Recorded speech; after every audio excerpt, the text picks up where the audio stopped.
Christmas starts here at H&L Rapid True Value. Get Christmas ready by shopping the latest in our catalog. The time brought to you by H&L Rapid True Value is... Nationwide time, 5 o'clock. Crisp and refreshing. Room temperature or chilled. A pure water would drink. The temperature by Pure Water is... It's 32 degrees Celsius in Kingston, 29 in Montego Bay. From the Nationwide News Network, comprehensive, incisive, tough. This is Nationwide at 5. Good afternoon, I'm Robian Williams. And I'm Mahiri Stewart. In Nationwide News at this hour, Dr. Nigel Clark says no new taxes for 7 consecutive fiscal years is one of his proudest achievements as finance minister. 7 years of no new taxes, that we've had a balanced budget for every single year that I've been in office. Prime Minister Andrew Holness says Dr. Clark will leave behind an enduring legacy as he departs to become Deputy Managing Director of the IMF. The PNP's Julian Robinson thanks Dr. Clark for being a positive influence on Jamaica's development. Prime Minister Andrew Holness says the PNP has instilled a freeness mentality in the minds of some Jamaicans. JCF issues statement of public sympathy to the family and friends of 19-year-old motorist who died in crash. In news from the rest of the world, the Panama Canal seeks LNG comeback after 65% decline in traffic. Supreme Court rejects push to remove Robert F. Kennedy Jr. from a ballot in 2 swing states. In headline sports, West Indies make one change from the squad that toured Sri Lanka to face England in 3-match ODI series. And later in our broadcast, in our cover story at 5:35, parliamentarians from both sides of the political divide came together to bid outgoing Finance Minister Dr. Nigel Clark farewell. So we wish you well, bon voyage. We know that you're going to represent us well. I wish my friend Nigel all the best in his endeavors. You'll hear some of the tributes. In Public Opinion at 6:26, we ask, what was Dr. Nigel Clark's biggest achievement as Finance Minister? Give us your comments by logging on to our Facebook page, Nationwide News Network, and by tweeting us at Nationwide Radio and message us on WhatsApp at 876-285-5693. You can also leave your comments on Instagram at Nationwide90FM. In the nation's business at 6:40, opposition spokesperson on health and wellness Dr. Alfred Dawes says the government continues to fail to account for funds designated to repair public health facilities. Portfolio Minister Dr. Christopher Tufton will join us. From 7 to 8, it's Nature's Remedies with Dr. Denise Daly. Tonight we'll be discussing the trumpet leaf. At 8, it's Prescription for Life with Dr. Andre McDonald. And at 9 p.m., it's Affairs of the Heart with Rodney Campbell. Tonight's topic, do independent women need men? All these and more as we take you home on air on your mobile Nationwide 90 FM, nationwideradiojm.com, and on the Nationwide app available on Google Play and the App Store. This Tuesday afternoon, Tuesday, October 29, 2024.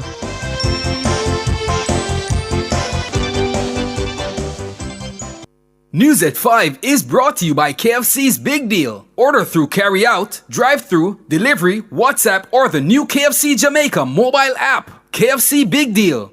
Anything for the taste. If it's news, it's got to be Nationwide 90 FM. Now to the details. Outgoing Finance and Public Service Minister Dr. Nigel Clark says no new taxes for 7 consecutive fiscal years is one of the achievements he's most proud of as he departs the portfolio and heads to the International Monetary Fund, IMF. Dr. Clark reeled off a long list of macroeconomic gains when he appeared on Cliff Hughes online on Tuesday. Shalois Michael reports. The words "no new taxes" had become a staple phrase of Dr. Clark's annual budget presentations since he took the helm of the finance portfolio in 2018. The finance minister says not placing the additional burden of taxes on the Jamaican people has been one of his proudest achievements. 7 years of no new taxes, that we've had a balanced budget for every single year that I've been in office, for all 7 fiscal years, including this one, with the exception of the COVID crisis. There's no other period in history where we've had 7 balanced budgets COVID was in the middle, so over a period of 7 budgets, 6 balanced budget with the exception of COVID. Very proud of the fact that the macroeconomic variables are in the best state that they've been in for 45 years. We have the highest level of reserves in our history. The number now is over 5.1 or 5.2 billion US dollars. We have the lowest unemployment rate of our history, 4.2%. Dr. Clark says another proud achievement is abolishing distortionary taxes. Being able to, abolish distortionary taxes that didn't yield very much, but that acted as a disincentive to commerce and to enterprise. The distortionary asset tax for non-financial businesses, the distortionary minimum business tax, that whether or not you have any revenue or have even made a profit, you still have to pay $50,000, even if your company is just selling mangoes on the street. Pointing to the issuing of the first Jamaican dollar bond in the international capital market, and Jamaica being the first small country to issue a catastrophe bond, the outgoing minister described these as huge achievements. Very proud of some of the policies that we've been able to institute. The public sector compensation reform, which was a massive reform that took a lot of energy, commitment, and time. Introduction of paternity leave in the public sector. Expansion of maternity leave from 40 days to 60 days. Very proud of the privatizations, the Wigton privatization, the Trans-Jamaica privatization, broadening the base of ownership in the Jamaican economy. Very proud that we've been able to leverage economic stability and do things that have never been done before, like issuing the first Jamaican dollar bond in international capital markets. That is huge. People in New York and London accepting J dollars securities. Issuing the first catastrophe bond, the first small country to issue a catastrophe bond. Dr. Clark will depart Jamaica this Thursday, October 31, to assume his new role as a Deputy Managing Director at the IMF in Washington, D.C. His resignation as Finance Minister takes effect on Wednesday, October 30. Shaloy Smichael for Nationwide News. And Dr. Clark has also praised the achievements of the Holness administration in transforming the fortunes of the Jamaican people.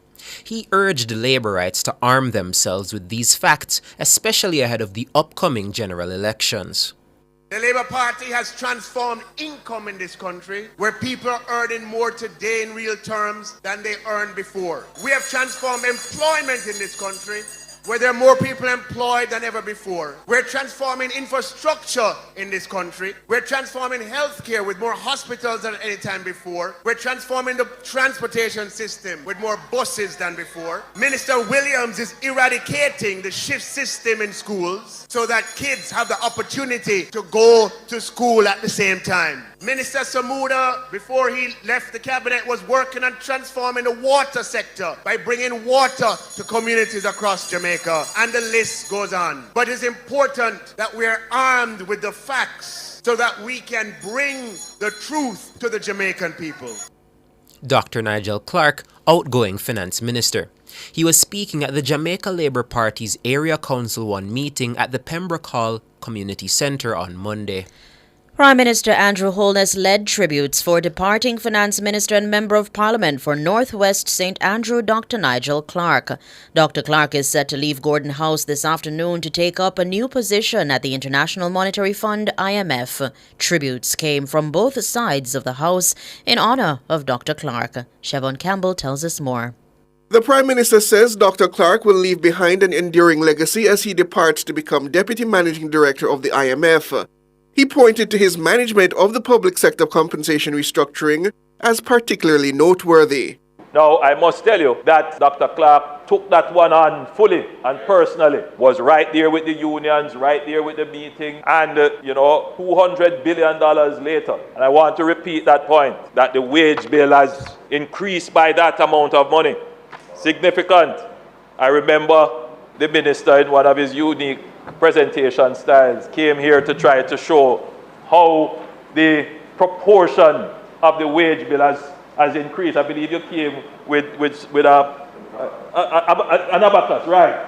Trying to show the proportion of the wage bill. That will be an enduring legacy as well. In In closing the tributes to Dr. Clark, the Prime Minister says the minister was truly black royalty. That he has served with great dignity, poise, and confidence. He was described, the description was meant to be derogatory, but one member called him black royalty. Meant to be, derogatory.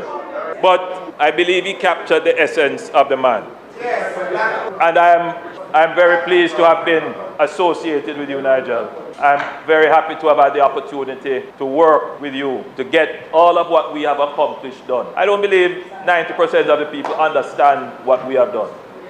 It is going to take decades to truly understand. Leader of Government Business Edmund Bartlett also congratulated Dr. Clark for his sterling management of the economy. As you turn your attention to the global financial stage, you will undoubtedly excel and become a great ambassador for the region.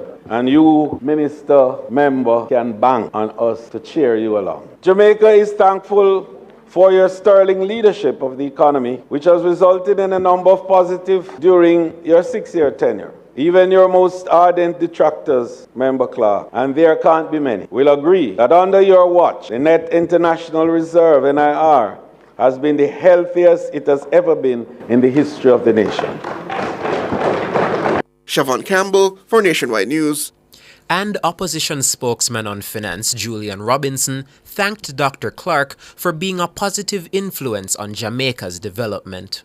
There's no question that the member has made a positive contribution to Jamaica's development, not just in the House, but prior to that in the Senate and the other boards on which he served. And I want to thank him for that. Thank him for all of us come here. We come here to serve. We make sacrifices, and we have to acknowledge those sacrifices as we serve. But just to say thank you for what you have done. We wish you well as you move forward. Most importantly, I hope that your experience as a practitioner, because you are unique as someone who has dealt with the challenges of a small island developing state, that perspective can be brought to bear at the IMF, and that understanding of the challenges that we face.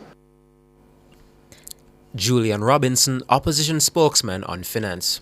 Freeness mentality. That's what Prime Minister Andrew Holness says the People's National Party, PNP, has instilled in the minds of some Jamaicans.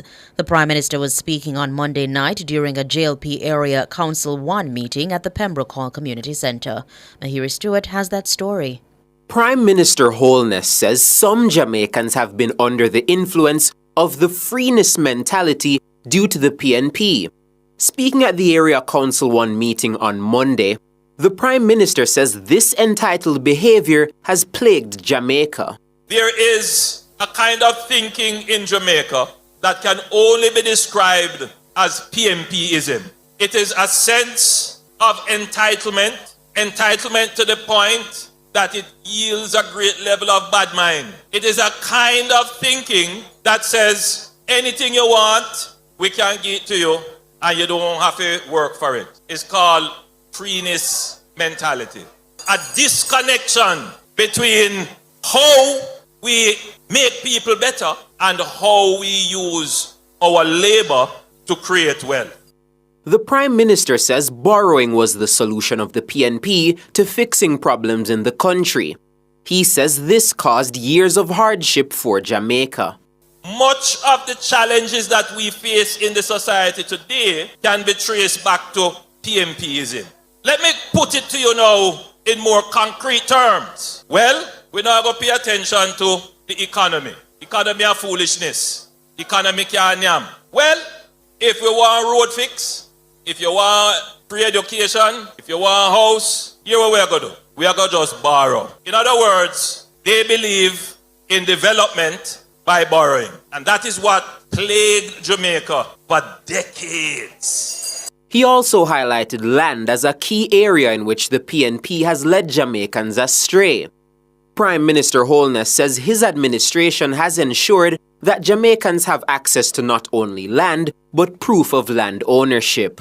The PNPism also said, you see a piece of land over there, so go and go squat on it. I am a firm believer that every Jamaican must have access to land and good house. And that is why I spend so much of my effort ensuring that Jamaicans get access not to little board house, to proper house and proper land. But the PNPism so much in some people's mind that all them want to do is just go live on the land and then them come quarrel with you now.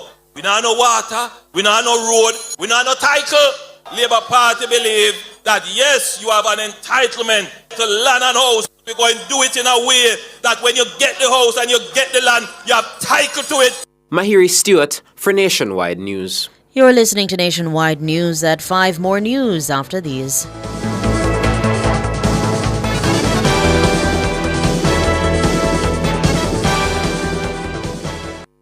Value Drug Pharmacy offers curbside pickup and delivery of your branded and generic drugs. WhatsApp your prescription to 876-881-6695. The time by Value Drug Pharmacy is 5:15.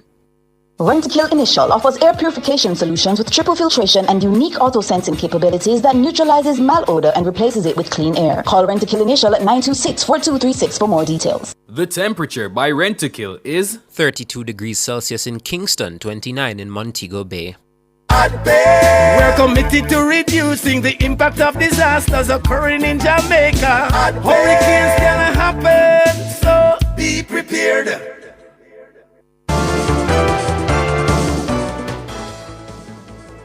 Continuing the news. In an unusual move, the Jamaica Constabulary Force, JCF, has issued a statement of public sympathy to the family and friends of 19-year-old Jaheim Morrison, who lost his life in a motorcycle crash on Woodpecker Avenue in St. Andrew last Saturday. The force expressed similar sentiments to 18-year-old Renato Lawrence, who was also injured in the incident. Dana Davey reports. According to the JCF statement issued late on Monday, the crash happened just before midday. The force says members from the St. Andrew South operations team were on patrol in Coburn Gardens when they saw two men on a motorcycle acting suspiciously. The officers say they signaled the motorcycle to stop, but the driver did not comply. This resulted in a pursuit along Woodpecker Avenue. The JCF says the driver lost control of the motorcycle during the chase, leading to a collision. In a bid to avoid the motorcycle, the police vehicle swerved and crashed into a wall. The injured were taken to the Kingston Public Hospital, where Morrison was pronounced dead. Residents say the policemen were responsible for the crash that took the young man's life. They protested in the community on Monday. In its statement, the JCF says it acknowledges the concerns raised by members of the community about the incident. It's urging residents to support the investigative process, which is critical to establishing a clear and accurate account of the events. The JCF also urges members of the public to comply with police instructions and prioritize safety.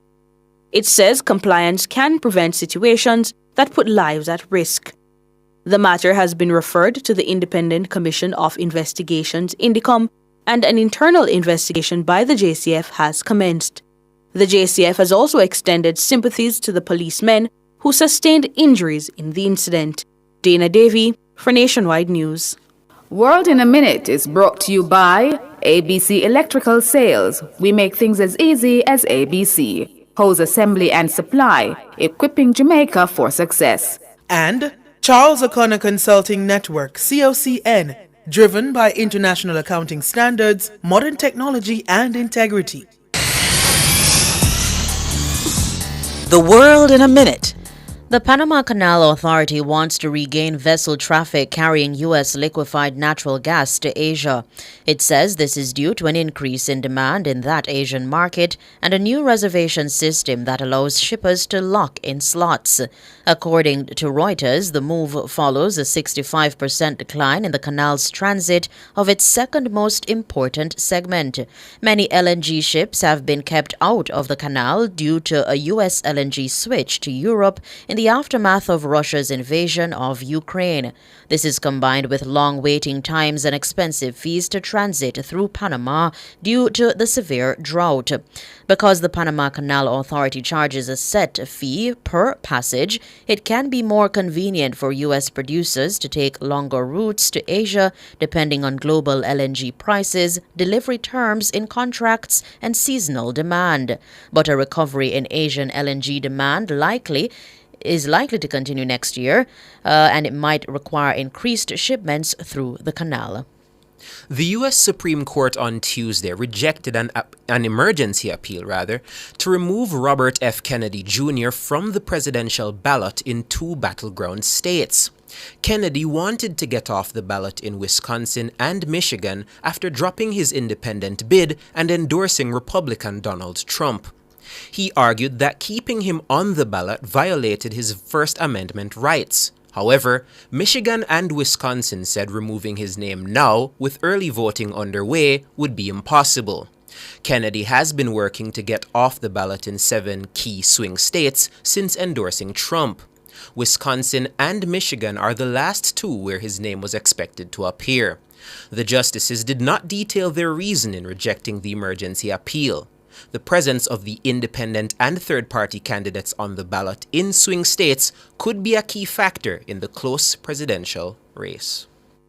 World in a Minute was brought to you by ABC Electrical Sales. We make things as easy as ABC. Hose assembly and supply, equipping Jamaica for success. And Charles O'Connor Consulting Network, COCN, driven by international accounting standards, modern technology, and integrity. Recapping the top stories making nationwide news at this hour, Dr. Nigel Clark says no new taxes for 7 consecutive fiscal years is one of his proudest achievements as finance minister.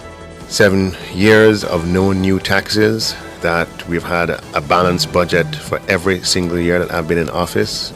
Prime Minister Andrew Holness says Dr. Clark will leave behind an enduring legacy as he departs to become Deputy Managing Director of the IMF. The PNP's Julian Robinson thanks Dr. Clark for being a positive influence on Jamaica's development. Prime Minister Andrew Holness says the PNP has instilled a freeness mentality in the minds of some Jamaicans. I am Roby Ann Williams. And I'm Mahiri Stewart. You can find the news on our website at nationwideradiojm.com and on the Nationwide app available on Google Play and the App Store. News next, the headlines at 6 p.m.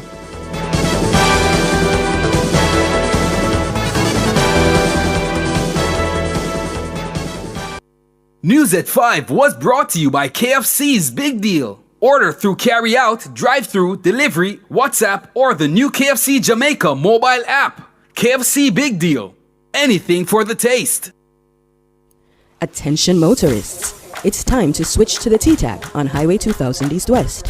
Vehicles using the automated T-Tag lane are processed in seconds, so you can pass through the toll plazas far quicker.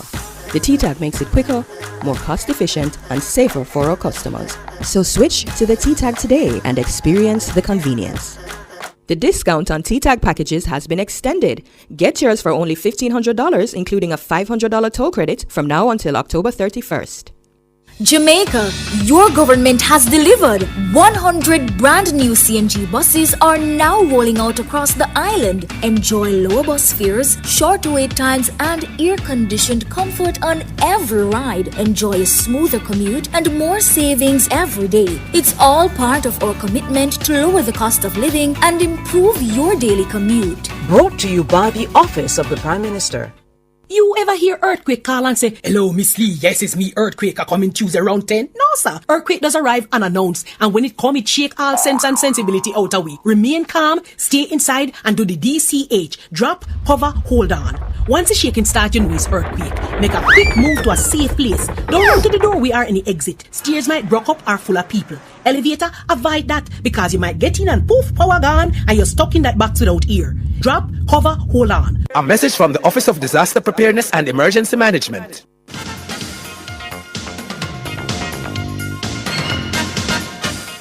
Hello, good afternoon, and welcome to Sports here on Nationwide 90 FM. I'm Wayne Walker. Former champions Kingston College, well, they are the first team into the quarterfinals of the ISA Digicel Manning Cup competition after coming from behind to beat Woolmers 3-1 in a Group 3 round of 16 clash at Stadium East today. After conceding an own goal from defender Christian Miles 2 minutes into the game, KC turned things around brilliantly in the second half with goals from Sharif Ricketts, Deshaun Byfield and Matry Martin. The win moved the famed Purples to 6 points and safely through to the last 8. Coach Vassar Reynolds says his team is operating at a very high level at the minute, so he wasn't worried when they fell behind. I asked the boys from last week to let's change gear. Let's play up to our next level now. This is what this round requires. And I thought these 2 games we did that pretty well. I mean, albeit we conceded early today, but what we did in the second half shows us that we have some grit. We have the ability to hang on in there and to fight and to perform to the best of our ability. I knew in the final analysis the fitness would tell, and I knew that we would have created some opportunities. We have done that all games, and even the first half. It's just a matter of, we'd make use of those chances, and I thought we did very well in the last 25 minutes of this encounter. Vassar Reynolds, the coach of Kingston College, in the other game in the group this afternoon. Last season's beaten finalist Hydel defeated St. Andrew Technical High School, the 1987 winners, 1-0 to move up to second in the standings. Meanwhile, defending champions Mona High beat Campion College 2-1. St. Catherine will have just beaten Calabar 3-1, and that means that they booked their spot in the quarterfinals as well. So St. Catherine now join Kingston College as the teams into the quarterfinals of the Manning Cup. They've just beaten Calabar High School by 3-1. JC were leading Charlie Smith 2-0. Eltham are holding a 3-1 lead over Jonathan Grant. St. Jago, they trail St. George's College 1-0. And Excelsior, they lead Tivoli by 1-0. Over in the DaCosta Cup, Dintil thrashed Happy Grove 6-1 at home. Kemsil and Garva Maceo ended goalless, and Stets, they clobbered Alphonsus Davis by 5-1. And the Arnett Gardens Premier League coach Xavier Gilbert and former Mount Pleasant Academy head Harold Thomas have been asked to take over the co-head coaching job at Issa Water DaCosta Cup campaigners Dintil Tech until the rest of the season, and this follows the resignation of interim coach Ira Hemmings with immediate effect. Gilbert and Thomas's tenure started today with a massive home win over the Happy Grove team. This was the second coaching change at Dintil this season after Jermaine Miller resigned following a much publicized altercation between the match officials and some of the boys on the football team. 2 of the players were slapped with 1-year bans by Issa, another suspended for 3 games. The West Indies selectors have made just one change to the squad, which recently toured Sri Lanka for the 3-match one-day international series against England starting on Thursday. Guyanese star Shimron Hitmar makes a return to the West Indies one-day setup for the first time since December last year, and he takes the place of Alec Athanaze as the lone change. The rest of the squad, Shea Hope captain Casey Carty, Ruston Chase, Matthew Ford, Joel Andrew, Alzare Joseph, Brandon King, Evan Lewis, Gouda Keshmoti, Shafin Rutherford, Jaden Seals, Romario Shepard, Shamar Joseph, and Hayden Walsh Jr. The series starts on Thursday at the Sir Vivian Richards Stadium, a day-night affair, bowling off at 3 o'clock Jamaica time in the afternoon. Game 2 will be at the same venue on Saturday, November 2, while the third and final game will be held at the Kensington Oval in Bridgetown, Barbados on Wednesday, November 6. And the teams will also be engaged in a 5-match T20 international series. The West Indies squad for that series will be announced shortly, and despite losing both series in Sri Lanka, coach Darren Sammy says the team will be more at home in their own conditions. Looking forward to it. The last time it was around in the Caribbean, we won both series. We created history in our ODI series. And again, I don't know, something about West Indians, whenever it's time to play England, they're always up for the challenge. It's a big rivalry series, and we at home. And over the last year to 18 months, we've done really well at home in white ball. So get off the plane, right back at it, and hopefully we could give a better display than what we did here in Sri Lanka.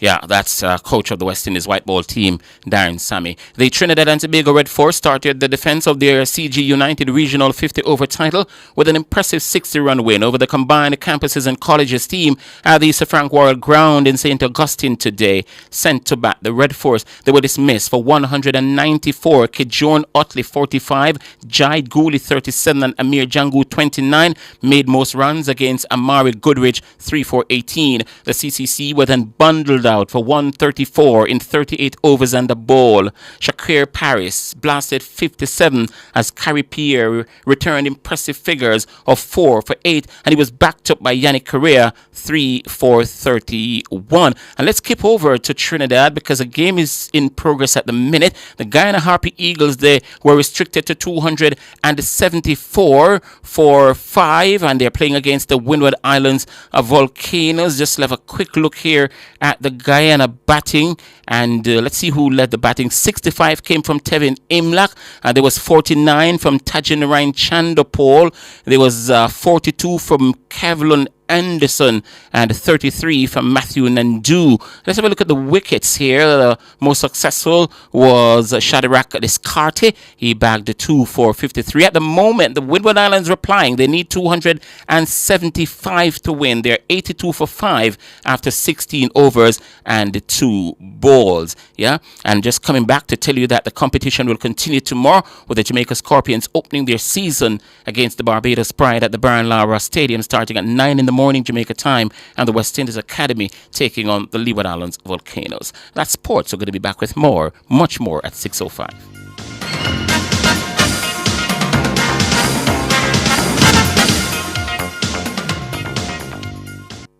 Since 2016, 156,000 more Jamaicans are working. This is more than any other time in our history. Your government is caring for you. The time brought to you by the Office of the Prime Minister is 5:30. I don't have no time for whole heap of paperwork. That's why I downloaded and signed up for my 1JN Passport app. Get it all in one go. Download and sign up now. The temperature by the 1JN Passport app is 32 degrees Celsius here in the nation's capital, Kingston. It's 29 in the western city, Montego Bay. Supercenter, everything for your home and more. It's that time again. It's Aslan Supercenter's 2-day sale. Come to Aslan Supercenter Crossroads and Linstead this Friday and Saturday. Get everything you need for your home and more. So don't miss out on this 2-day sale this Friday and Saturday. Crossroads and Linstead. Aslan Supercenter, we're gonna make you smile.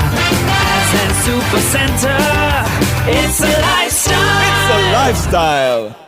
Question, tell me what you think about me. Strong, achieved, accomplished, ambitious, going places, making moves up the ladder, successful, happy. Girls trip, girls flex, girls power, just you, yourself, your friends, and you. Miss Independent. On a lunch date, over drinks in the club. I'm fine by myself. I'm all about me. I don't need a soul. What purpose man serve? Man of crosses. I do everything myself. Miss Independent. All these qualities makes you good? Then hold on. Now you see him when I complain, say good man hard to find. I joke this. Join me, Rodney Campbell, every Tuesday from 9 to 10:30 p.m. for Affairs of the Heart, right here on Nationwide 90 FM. This Tuesday's topic: if every day you independent and no need man, why you call we a night? Ooh, it's something about the way she moves. Affairs of the Heart is brought to you by Supermed Pharmacy, Super Happy, Super Healthy, Supermed, and Durex, distributed by Massey Distribution Limited, Jamaica. How certain are you that you're taking proper care of your pets? How often do you take them to the vet? Just as we need annual checkups with our doctors, most pets need regular checkups too. Owning and caring for a family pet doesn't have to be a difficult or burdensome experience. Nationwide 90 FM has an exciting feature called Pets World that will help you take better care of your pets. Join Nationwide 90 FM every Wednesday at 6:50 a.m. during the program This Morning as we take you into the do's and don'ts of caring for your pets. That's Pets World every Wednesday at 6:50 a.m. during the program This Morning on Nationwide 90 FM, a revolution in media. Cover Story is brought to you by Hyundai. Modern, premium, affordable vehicles.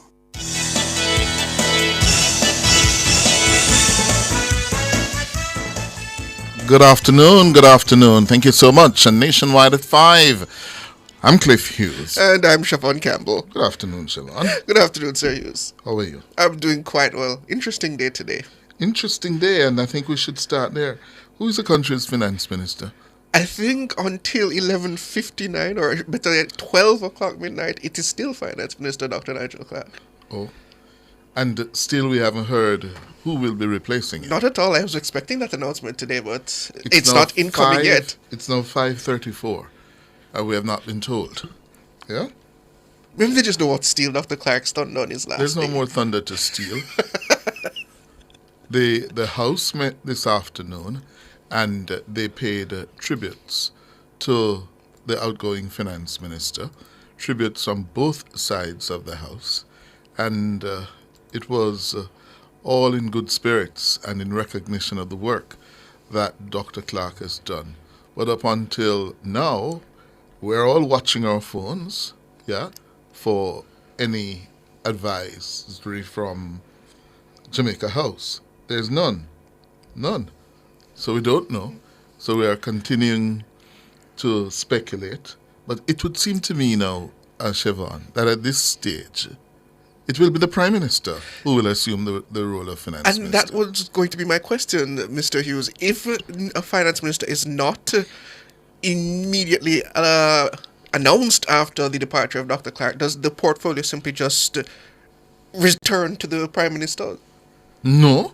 I know I would imagine that whoever it is, yes, even the Prime Minister, the respective arms of the government are being told at this hour One would who assume will so. assume the job as of midnight tonight. But not to toot our own horn. I feel if that information is disseminated enough, we would have heard by now.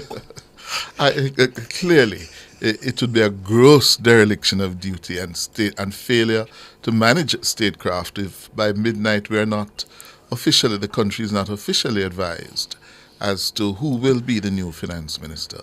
But based on what has happened and what I'm understanding, the new finance minister will be the Prime Minister.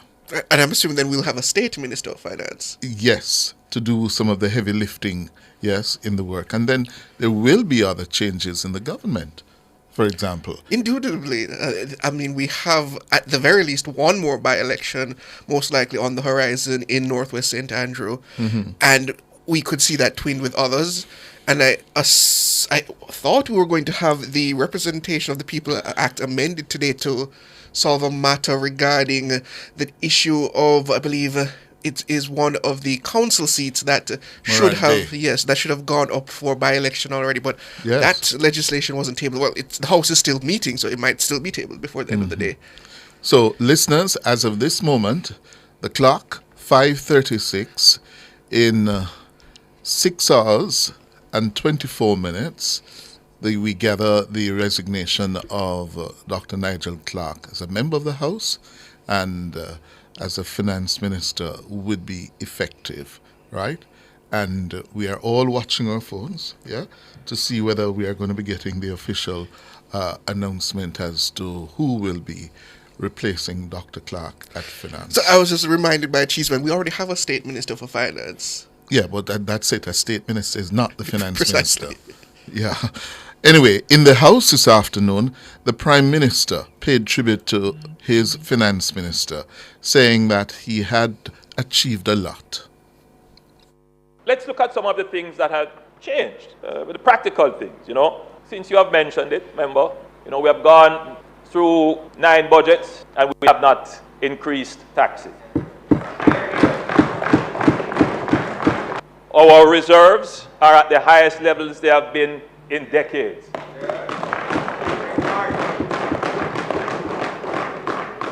We have halved the national debt from 144% of GDP to now 74% of GDP. These are real things that have happened to transform our economy under the direction of Minister Clark as the Minister of Finance.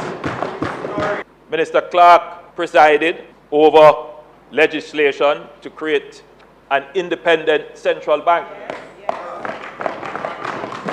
It is that independence of the central bank that has made Jamaica probably the only country in the region with a free floating exchange rate. Yes. Dr. Clark spent quite a bit of his own time directly in the formulation of the Fiscal Commission. I think that you would call that one his baby. And the Fiscal Commission is an important institutional legacy that Dr. Clark will leave behind, because it is the Fiscal Commission that will ensure that even if the political space has narrowed, that the policies to ensure the fiscal sustainability of Jamaica will remain. It is that institution that will take our fiscal affairs substantially out of the political domain. You know, Dr. Clark, Nigel will be credited for, this is something that we should have been doing a long time ago, Nigel, but you did it. You issued the first international financial instrument denominated in Jamaican dollars. This man put Jamaican dollar that we all, some of us, disparage. He put the Jamaican dollar instrument on the international market for people to buy that instrument in Jamaican dollar. Yes, that's a legacy, historic. One of the challenges, Mr. Speaker, and I'm wrapping up shortly, but this is something that I would want every Jamaican to appreciate. Whilst the narrowing political space has led to many policy missteps and bad policies implemented, and you can go through them from FinSAC to allowing government entities to run up debt, to all kinds of bad policies. What we cannot deny as well that has contributed to the stagnation of the Jamaican economy over the last 50 years is that we have been hit by natural disasters. Jamaica is vulnerable to natural disasters. And in fact, a part of the accumulation of debt is as a result of government borrowing to recover from disasters. I speak about this all the time, but I'm not certain it has filtered into the consciousness of the population. But what this administration has done is to create a new way of managing shocks, whether it is a natural disaster shock, a health shock, or any other economic shock. And that is the creation of fiscal buffers. For the first time, Jamaica is able to put aside resources.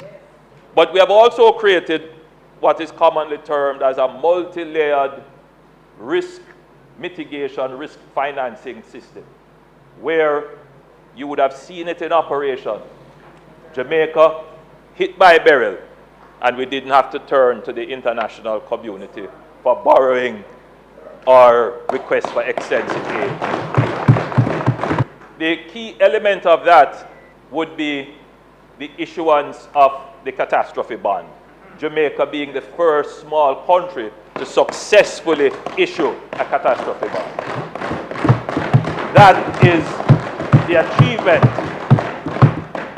of my friend Nigel.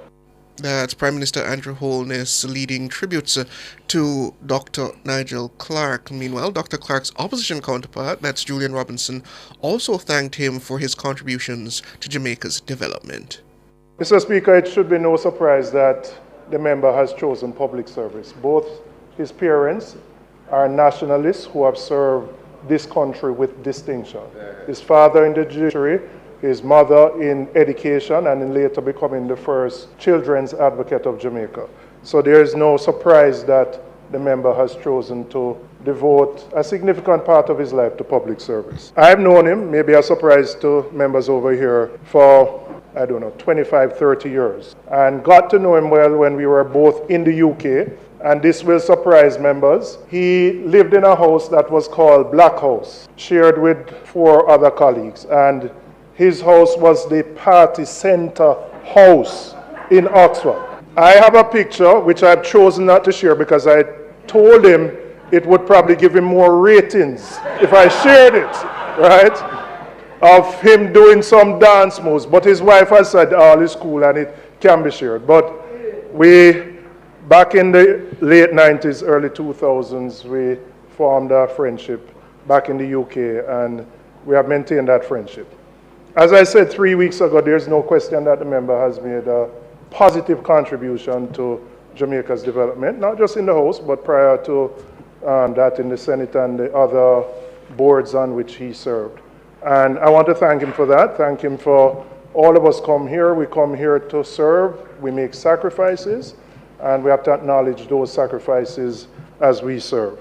I'm not here to provide a critique or of the economic thing. No, that's not why we're here. But just to say thank you for what you have done. We wish you well as you move forward. Most importantly, I hope that your experience as a practitioner, because you are unique as someone who has dealt with the challenges of a small island developing state, that perspective can be brought to bear at the IMF, and that understanding of the challenges that we face. But best wishes as you move forward.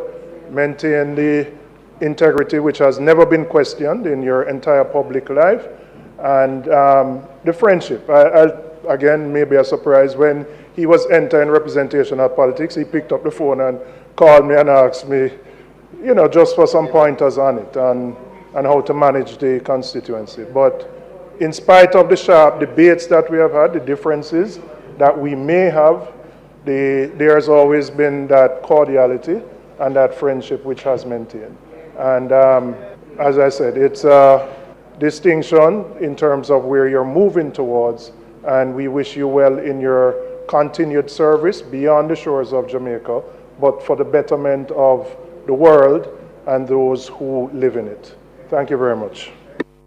Julian Robinson there, the opposition spokesman on finance. And isn't that so refreshing to hear? And tells a story. Yes, they compete, yes, in the House, but you'd never know there is that kind of friendship and bond existing between the two of them. It's very refreshing to see the kind of collegial relationships in the cordial and collegial relationships in the House rather than the usual rancor. Yes. We're going to take a break. After the break, we'll have more from what happened in the House this afternoon.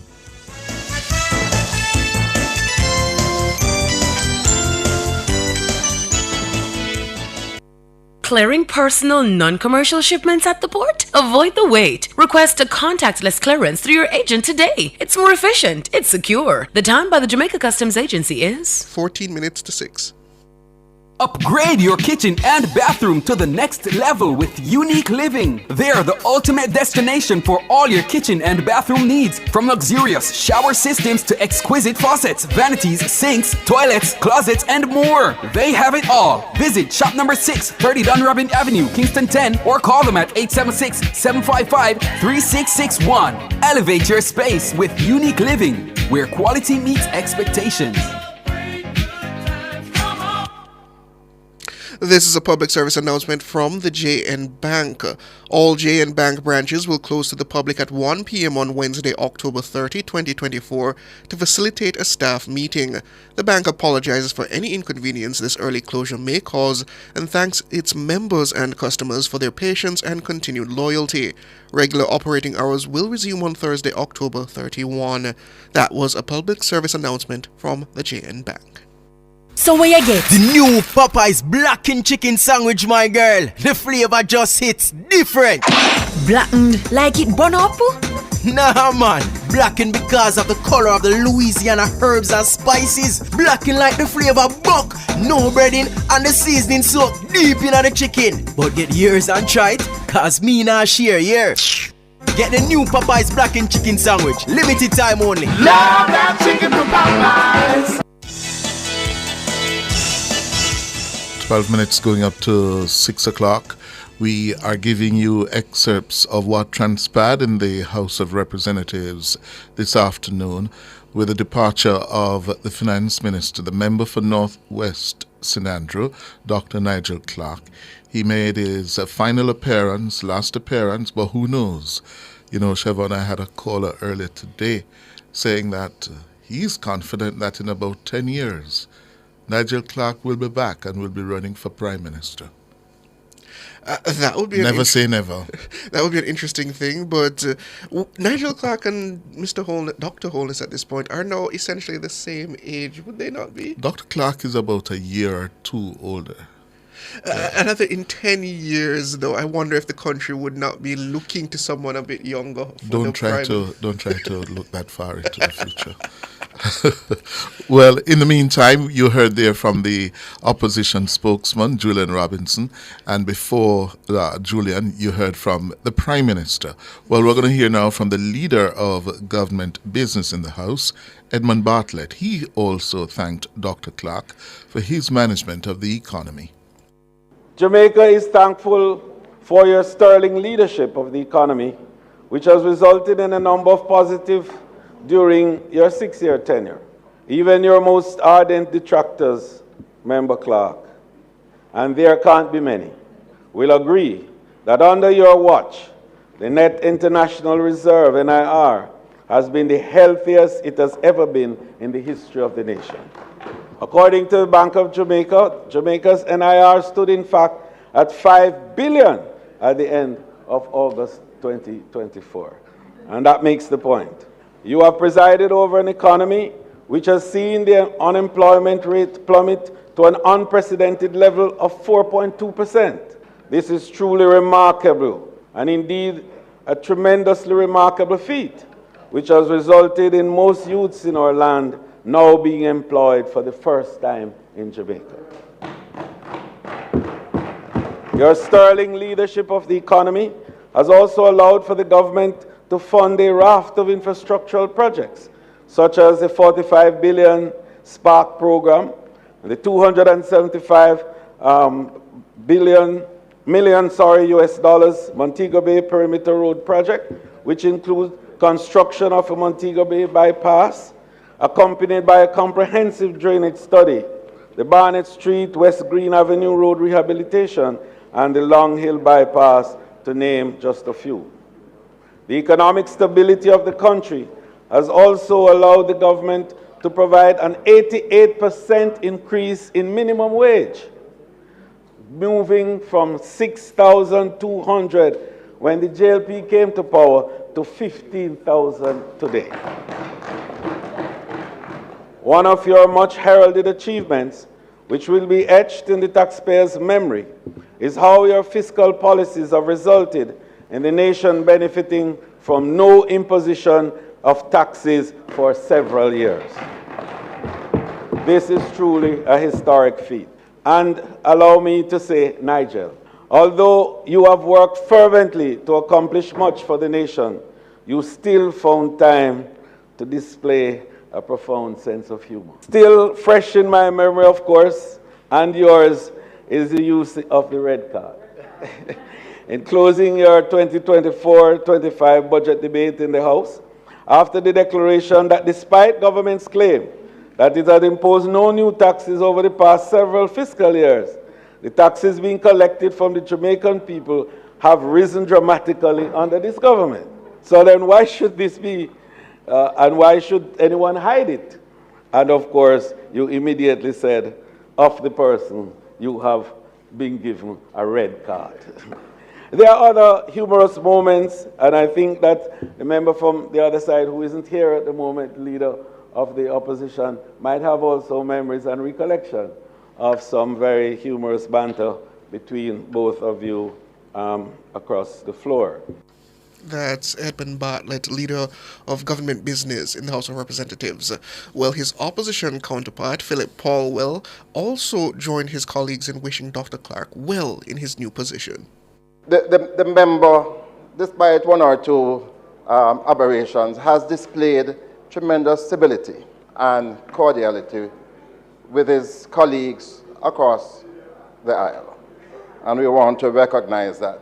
You know, when the member was coming into these chambers, a former member from West Rural St. Andrew and a former minister of commerce called many of us on this side to say, despite the member's choice, we need to be kind to the member. And sometimes the member doesn't understand why we are so kind to him, you know, from this side. Because he is from distinguished, high pedigree PNP stock. And we should... and no, it's a credit to the member. And it is still the hope. It is still the hope that after his sojourn, and when he comes back, he might very well come back home. But seriously, we want to pay tribute as well, pay tribute to his family, because it is not easy being in these parts and your family out there. So we want to commend and to pay tribute to your wife, to your children, and to wish them well, because I know with the Dalgois, they too, and I think sometimes we fail to recognize that element of the life that we live inside here. Mr. Speaker, in closing, as I mentioned, the member from Southeast St. Andrew will be given a more fulsome presentation, but I want to, speaking personally, because we've had very good interpersonal issues, and the members have always been very kind. On our side, we have to relate to each other. So despite sometimes the furor inside here, we do take up the phone and we speak in very cordial terms with each other. And there's always been respect, and there's always been a recognition that we are all here to serve the people of our country. So we wish you well, bon voyage. We know that you're going to represent us well. And of course, on your return, we are going to be at the airport to give you a membership application form. Thank you very much, Mr. Speaker. All the best. Philip Paulwell there. Is that true, Mr. Hughes? I don't know the long history. Is that true that his family members were members of the People's National Party? Well, I know his uncle, Claude Clark, was a minister of the Michael Manley government when the PNP came back to power in 1989. Claude Clark was, for a year or two, the Minister of Industry and Commerce. Yes, I think, Claude Clark is Nigel Clark's uncle. Yeah? And, yes, Claude Clark was with the PNP. He was fired by Michael Manley. Oh, dear. Yeah. For breaking ranks over some issue, which was deemed a collective responsibility of the cabinet. Ah, yes. And he was fired. Yeah. So yes, he has PNP origins. But I would imagine if the People's National Party gets back into government, it wouldn't be so strange for them to then invite him to be the finance minister. What do you think? I'm not into predicting the future. Well, for his part, Dr. Clark says his heart was full following the tribute from his colleagues.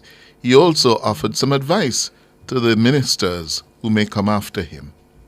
We have today, as the Prime Minister mentioned, more sources of people wanting to lend to us than we could possibly take. And it's just a rule of life.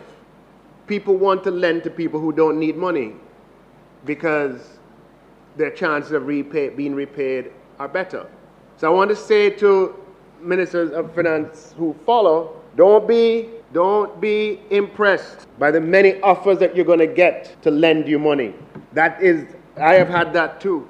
But what we have to work on for the next phase is to ensure that having gotten our debt down, we want to change the composition of that debt from a majority US dollar debt to make it into more Jamaican dollar debt. So though we might be at 68% at the end of the year, we still have 60% of that amount denominated in US dollars, which is a source of risk. Now, because we're in a position where we can demand what we want, my posture has been, everybody want to lend me money. I said, look, you come to me with Jamaican dollars, I'll borrow from you. You can't possibly get all the Jamaican dollars you need in the local market. And so for 4 years in a row, or 5 years in a row, I would say to, when I go to DC or New York, say to all the bankers who want to do business with us, come to me with a J dollar deal and you will have a deal. And because of that, as the Prime Minister mentioned, last year we had the first issue of a local currency bond internationally. And I hope and I know that Prime Minister Holness and the team will build on that and we'll have more issues of Jamaican dollar instruments.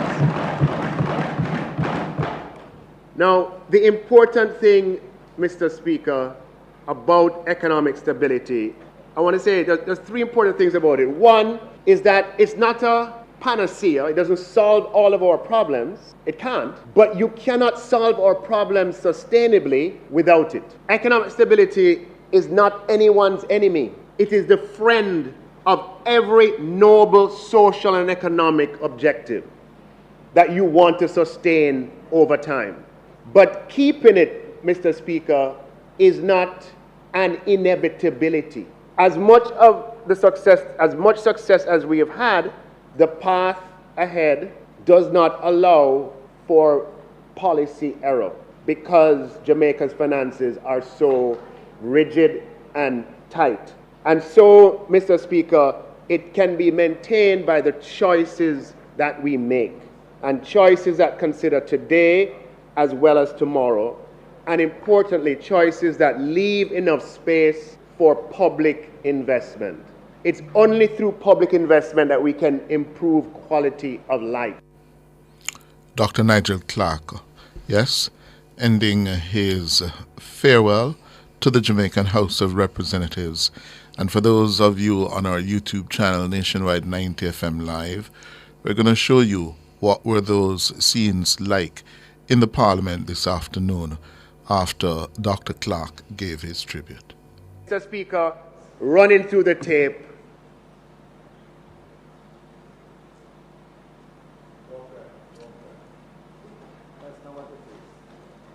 Running through the tape, Mr. Speaker. It's been a privilege and honor of my life, and I thank you, and I thank the Prime Minister. Thank my colleagues.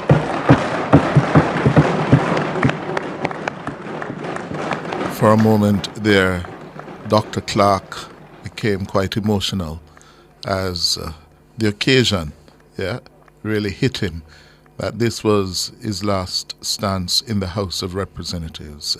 You heard his opposition counterpart, Julian Robinson, encouraging him, urging him not to cry. Don't cry. Don't cry.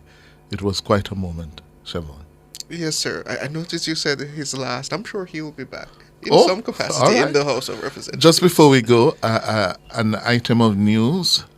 Apparently, there's been a tragic incident at Campion College in St. Andrew this afternoon.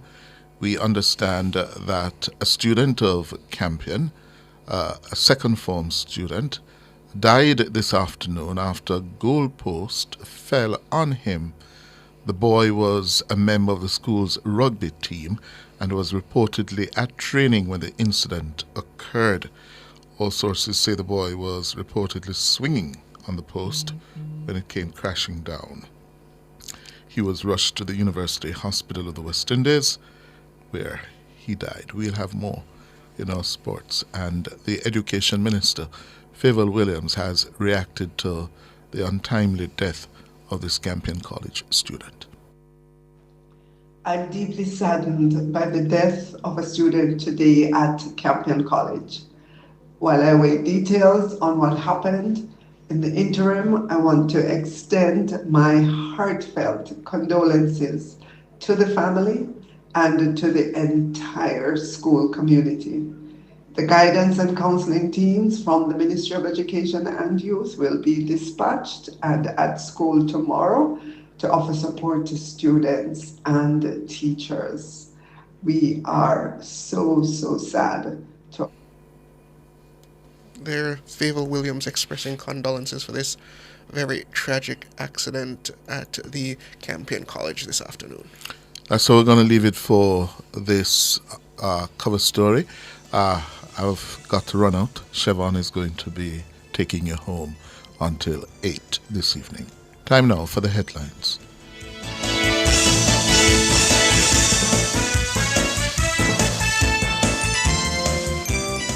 Cover Story was brought to you by Hyundai. Modern, premium, affordable vehicles.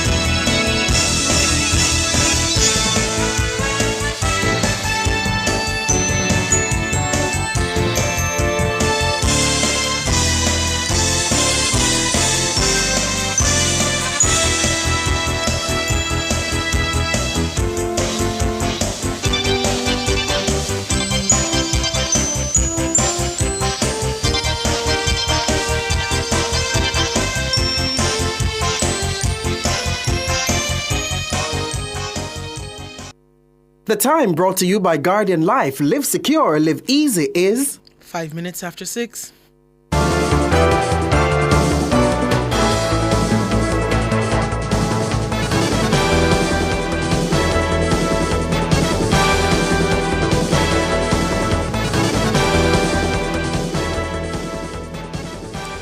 Good evening. With the headlines at 6, I'm Nora Gay Banton. Outgoing Finance and Public Service Minister Dr. Nigel Clark says no new taxes for 7 consecutive fiscal years is one of the achievements he's most proud of as he departs the portfolio and heads to the International Monetary Fund, IMF. Dr. Clark reeled off a long list of macroeconomic gains when he appeared on Cliff Hughes Online on Tuesday. The words "no new taxes" had become a staple phrase of Dr. Clark's annual budget presentations since he took the helm of the finance portfolio in 2018. The finance minister says not placing the additional burden of taxes on the Jamaican people has been one of his proudest achievements. 7 years of no new taxes, that we've had a balanced budget for every single year that I've been in office, for all 7 fiscal years, including this one, with the exception of the COVID crisis. There's no other period in history where we've had 7 balanced budgets. I mean, COVID was in the middle, so over a period of 7 budgets, 6 balanced budget with the exception of COVID.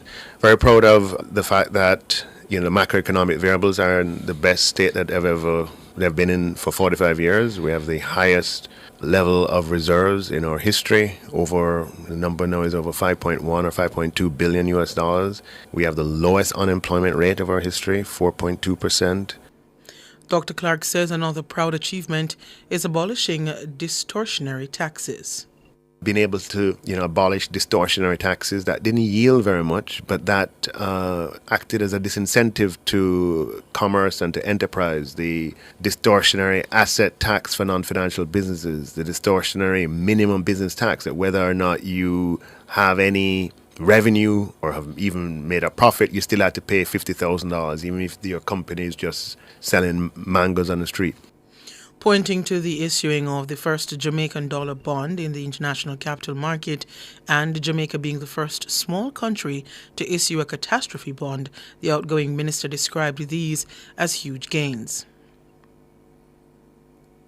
Very proud of some of the policies that we've been able to institute. The public sector compensation reform, which was a massive reform that took a lot of energy, commitment and time. Introduction of paternity leave in the public sector. Expansion of maternity leave from 40 days to 60 days. Very proud of the privatizations, the Wigton privatization, the Trans-Jamaica privatization, broadening the base of ownership in the Jamaican economy.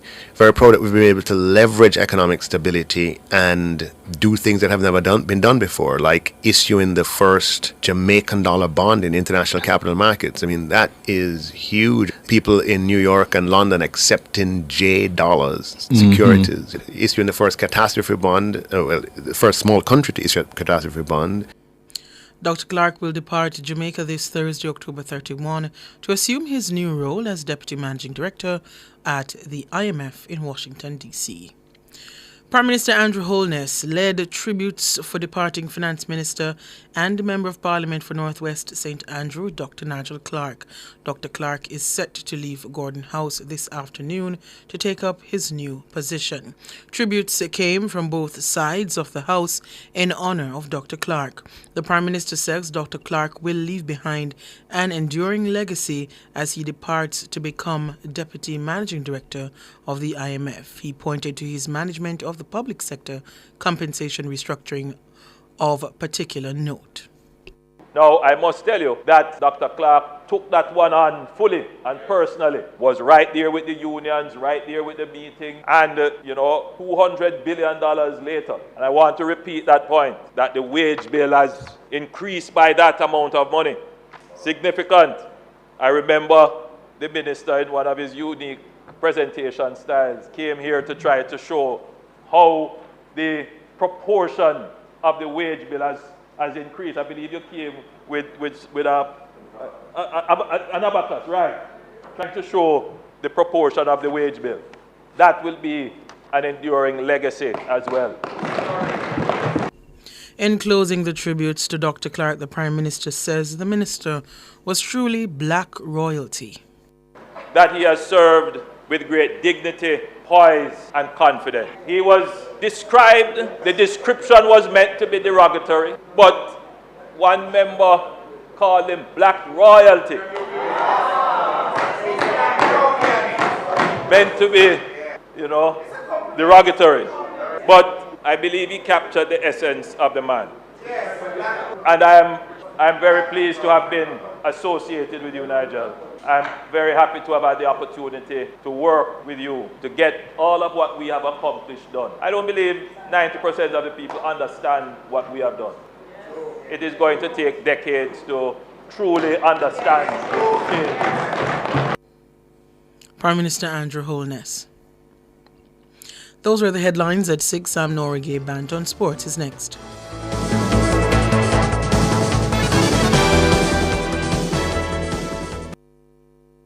Drive Hyundai vehicles beyond your dreams with an exclusive 4.99% interest rate. Yes! Shop Hyundai vehicles and get a super low 4.99% interest rate on your car loan. Plus 2 years free service, 1 year insurance, and 5 years warranty. Offer valid on all 2024 Hyundai vehicles. Drive your Hyundai with the lowest interest, 4.99%. Conditions apply. This is a public service announcement from the JN Bank. All JN Bank branches will close to the public at 1 p.m. on Wednesday, October 30, 2024, to facilitate a staff meeting. The bank apologizes for any inconvenience this early closure may cause and thanks its members and customers for their patience and continued loyalty. Regular operating hours will resume on Thursday, October 31. That was a public service announcement from the JN Bank. You can have it all. Company events, birthday parties, or the wedding of your dreams. It's all possible at Grand Palladium Hotels and Resorts. We have magnificent event rooms and a dedicated team that will make your event the best experience that only Grand Palladium Hotels and Resorts can offer. Contact us at 876-619-0000 or call your favorite travel agency and ask about our promotion designed especially for you.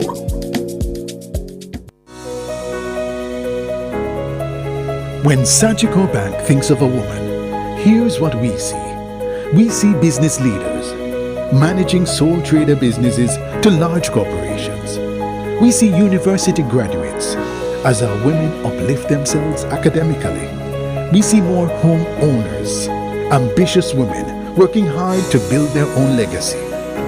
we see leadership at home, with women proudly providing for and taking care of their families. We see entrepreneurs, Jamaican women playing a leading role in our economic growth. At Sagicor Bank, we see the invaluable contribution of women in the home, communities, businesses, and development of our country. That's why we're in their corner, supporting Jamaica's women as they strive to achieve their dreams.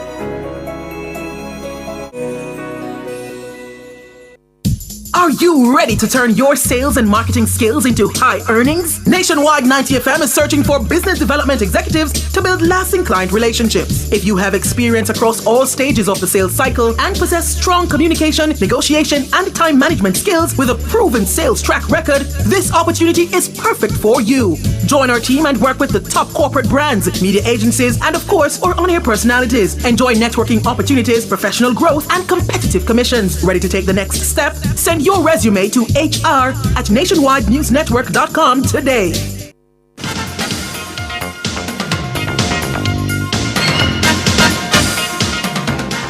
Hello, good evening, and welcome to Sports here on Nationwide 90 FM. I'm Wayne Walker. A second-form student of Campion College in St. Andrew died this afternoon at the school after a goalpost fell on him. The boy was a member of the school's rugby team and was reportedly at training when the incident occurred. Our sources told us that the boy was reportedly swinging on the post when it came crashing down on him. We were told that school officials had to rush him to the University Hospital of the West Indies as he got no response to having an ambulance on location. And the Education Minister, the Honourable Favour Williams, has reacted to the tragic incident. I'm deeply saddened by the death of a student today at Campion College. While I await details on what happened, in the interim, I want to extend my heartfelt condolences to the family and to the entire school community. The guidance and counseling teams from the Ministry of Education and Youth will be dispatched and at school tomorrow to offer support to students and teachers. We are so sad to have gotten this news this afternoon. That's the Education Minister, the Honourable Favour Williams. Former champions Kingston College, the first team through to the quarterfinals of the Issa Digicel Manning Cup competition. They came from behind to beat Wolmer's by 3-1 in a Group 3 round of 16 clash at Stadium East today. After conceding an own goal from defender Christian Miles 2 minutes into the game, KC turned things around brilliantly in the second half. They got goals from Sharif Ricketts, Deshaun Byfield and Matrim Martin. The win moved the Purples to 6 points and safely into the last 8. Coach Vassar Reynolds says his team is operating at a very high level at the minute, so he wasn't worried when they fell behind. I asked the boys from last week to let's change gear. Let's play up to our next level now. This is what this round requires, and I thought these two games we did that pretty well. I mean, albeit we conceded early today, but what we did in the second half shows us that we have some grit. We have the ability to hang on in there and to fight and to perform to the best of our ability. I knew in the final analysis the fitness would tell, and I knew that we would have created some opportunities. We have done that all games, and even the first half. It's just a matter of we'd make use of those chances, and I thought we did very well in the last 25 minutes of this encounter. Vassar Reynolds, coach of Kingston College, in the other game in the group this afternoon, last season's beaten finalists Hydel, they defeated St. Andrew Technical High School, the 1987 winners, 1-0 to move up to second in the standings. And the defending champions Mona, they beat Campion College 2-1. St. Catherine, they've beaten Calabar 3-1 to also get their spot in the quarterfinals. So it's now St. Catherine and Kingston College who are through to the last 8. JC were leading Charlie Smith 4-0. There's about a minute or so to go in that game. Eltham, they were holding a 3-1 lead over Jonathan Grant, and Excelsior, they lead Tivoli Gardens by 1-0, and that game is now in the second half. Over in the DaCosta Cup, Dintel thrashed Happy Grove 6-1 at home. Kemsil and Garvey Maceo ended goalless, and Stets, they clobbered Alphonsus Davis by 5-1. The West Indies selectors have made just one change to the squad, which recently toured Sri Lanka for the 3-match one-day international series against England starting on Thursday. Guyanese star Shimron Hitmar makes a return to the West Indies one-day setup for the first time since December last year, and he takes the place of Alec Athanaze as the lone change. The rest of the squad, Shea Hope captain, Casey Carty,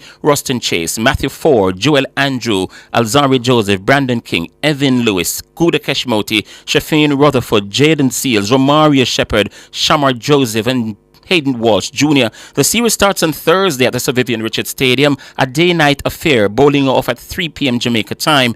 Game 2 will be played at the same venue on Saturday, November 2, while the third and final game will be at the Kensington Oval in Bridgetown, Barbados on Wednesday, November 6. The teams will also be engaged in a 5-match T20 international series, and the West Indies squad for that will be announced shortly. And despite losing both series in Sri Lanka, coach Darren Sammy says the team will be more at home in their own conditions. Looking forward to it. The last time it was around in the Caribbean, we won both series. We created history in our ODI series. And again, I don't know, something about West Indians, whenever it's time to play England, they're always up for the challenge. It's a big rivalry series, and we at home. And over the last year to 18 months, we've done really well at home in white ball. So get off the plane, right back at it, and hopefully we could give a better display than what we did here in Sri Lanka. Master West Indies white ball coach, who was former captain Darren Sammy. The Trinidad and Tobago Red Force started the defense of their CG United Regional 50-over title with an impressive 60-run win over the combined campuses and colleges at the Sir Frank Worrell Ground in St. Augustine today. Sent to bat, the Red Force were dismissed for 194, Kit Joran Otley 45, Jait Gooley 37, and Amir Jangu 29 made most runs against Amari Goodrich 3 for 18. The CCC were then bundled out for 134 in 38 overs and the ball. Shakir Paris blasted 57 as Kari Peer returned impressive figures 4 for 8, and he was backed up by Yannick Correa 3 for 31. Let's quickly skip over to Trinidad for the second game of the day, a day-night affair at the minute. Let's have a look here. The Guyana Harpy Eagles, they were restricted to 274 for 5 in their 50 overs, and the Windward Islands Volcanoes at the minute, after 26 overs and 3 balls,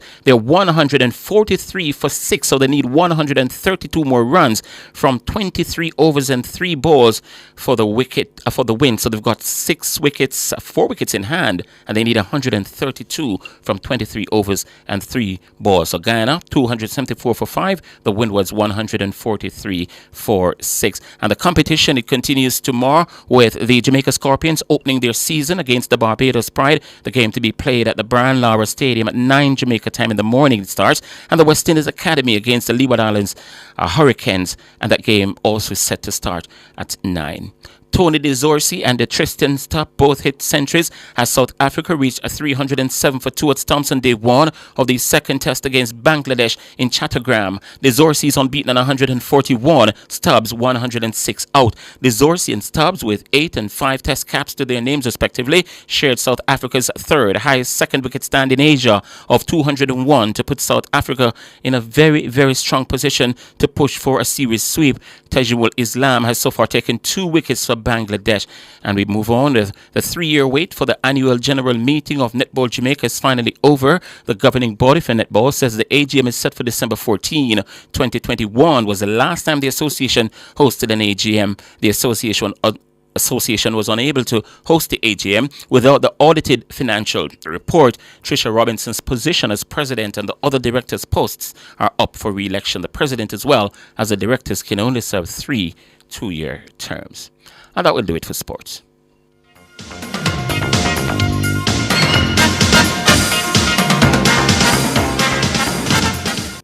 For all your scales and food processing equipment, call Advanced Scales and Equipment Limited at 876-968-9612-5. The time by Advanced Scales and Equipment Limited is 6:22.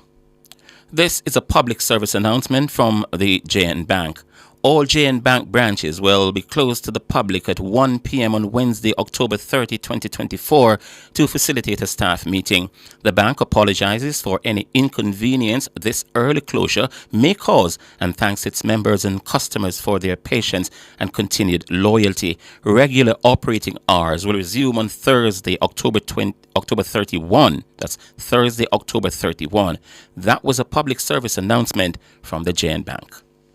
We're committed to reducing the impact of disasters occurring in Jamaica. Hurricanes can happen, so be prepared. Looking to add a touch of elegance to your room? The Lighting World by Fosrich is having a massive lighting blowout sale. Get your wall lamps, chandeliers, ceiling lamps, fans, and more at amazingly low prices. Sale begins Sunday, September 29, with up to 50% off selected items. It's the Fosrich Lighting Blowout Sale, September 29. Shop and save only at Fosrich. Open Sundays.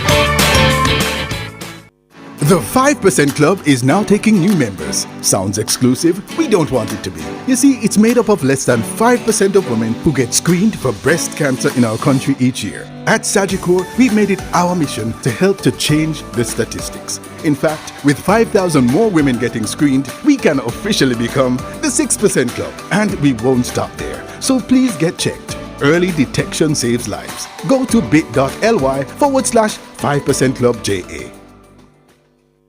Ready to make every step count? The CB Group UE5K is back for its 13th year, and together we're changing lives. And this year we're aiming for 100 more scholarships, 100 more dreams fulfilled. Join us on Sunday, November 24 at 6:30 a.m. at UE Mona. Let's run for dreams, run for hope, and run for a brighter future at the CB Group UE5K and Run with Passion Kids K. Register now at runningeventsja.com and let's make a difference one step at a time. Public Opinion is brought to you by Cleasing Industrial Supplies Limited, Industrial Automation and Control Solutions.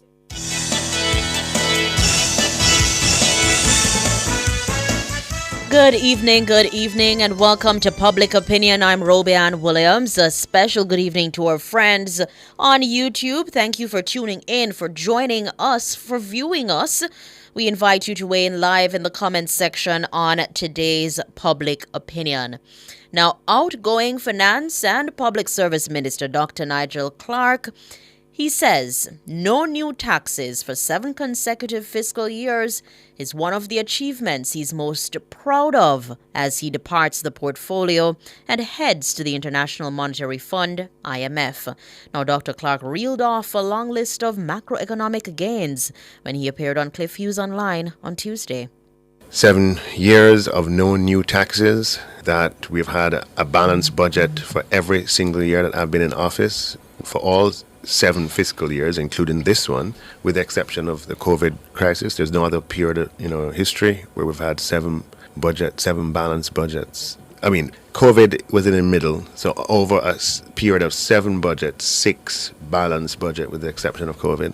Very proud of the fact that the macroeconomic variables are in the best state that they've been in for 45 years. We have the highest level of reserves in our history. The number now is over 5.1 or 5.2 billion US dollars. We have the lowest unemployment rate of our history, 4.2%. Outgoing Finance Minister there, Dr. Nigel Clark. So today we want to hear from you. He says that's the 7 consecutive fiscal years of no new taxes. That was one of his the proudest achievements, he would think. Yeah, he's most proud of. So we're asking you this evening, what was Dr. Nigel Clark's biggest achievement as finance minister? What do you think? What's your opinion on that? I'll start with the comments on our X platform, where Tevin Johnson is saying taking on the public sector compensation package. Indeed, that was a big one. It still is. It's ongoing. Shari Michael is saying the 300% the 300% increase. And that ties into the public sector compensation agreement there. Graham Jervis is saying no net new taxes and the increase of the public sector workers. I suspect you're referring to the compensation of public sector workers, Graham. Don Messi is saying stabilizing the Jamaican economy, dollar, lower and reducing taxes, increasing the public sector wages and transformation, balancing inflation. That's coming from Don Messi. President is saying, for me, it was the public sector compensation reform. This was personal to me after enduring wage freezes and 3 to 4% increases. All right, Charlie is saying, ensuring he did not drop the baton passed on to him by Dr. Peter Phillips. Okay. Striker is saying stabilizing the Jamaican economy by reducing the country's debt load and putting it on a path of growth. Because of this, we can now use our own revenues to fund our development. Shanae is saying the no guarantor policy. Yes, this was a big one. The no guarantor policy for student loans, also reducing the country's debt to the lowest it has been in decades. Yeah. Afghanistan Rasta is saying no new taxes, investment in infrastructure, water, hospitals, and schools. What was Dr. Nigel Clark's biggest achievement as finance minister? That's the question we're asking you this evening. Shower Girl is saying too much, way too much. Can't even name them, but will surely miss the PNP red card.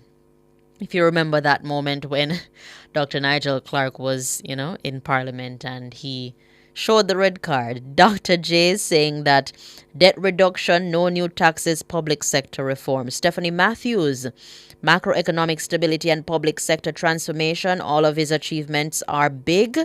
Yeah. Buddha Lay is saying Jamaica held firm during COVID and high worldwide inflation. And for Pete Barrett, he's saying the divestment of Wigton and TJH to the public, ate a good food from them and still eating. And he's saying it's a pity we didn't get the Light and Power Company before he go.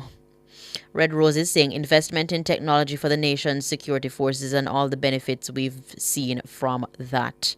A lot of comments on this one. I'll go on over to our Facebook where Shins for Life is saying the 7 consecutive years of no new tax, brick wall up, zinc fence down. Daniel Richards is saying no new tax and we care money. Yeah, I remember we care money in a COVID. Yeah. George Elliott is saying there are several, but standing out as a delight to consumers and as the envy of the opposition is no new taxes in 8 years. Wesley Cunningham is saying his biggest achievement, Dr. Nigel Clark's biggest achievement to me, is how he knocked out the lies each time presented in the budget. He knocked out the lies. He always give us credible budget presentation. All right. Highgate cricket team says create an indirect tax system that ripped us off at a point of purchase, all in the name of no direct tax, which create high cost of living to facilitate financial returns from us. Okay, this one is varying and we welcome it. Highgate is saying which psychology in return led some of us to believe there was no tax in years. All right. Government celebrating an increase in tax revenue but saying there were no new taxes. Highgate cricket team. That's one is coming from. Cleveland Richards is saying Prince Wellington, your party members are quite happy. Okay. I'm seeing some jumbled, but it's not answering the question. Cleveland Richards. Rosalind Buck says best wishes to you and your family. Nigel Beva is saying so many, but I like the way he said flip-flop. Okay, in the budget presentation. Cleveland Richards says no new taxes. Patricia Grant, no new tax. Marvin Reed is saying the vexing and long-standing public sector reform and classification issue he believes was Dr. Nigel Clark's biggest achievement. Yeah? And Nigel Levy says the wage restructuring also was a big achievement for Dr. Nigel Clark, the outgoing finance minister. On our Instagram platform, if you're just joining us, we're talking about Dr. Nigel Clark's his departure.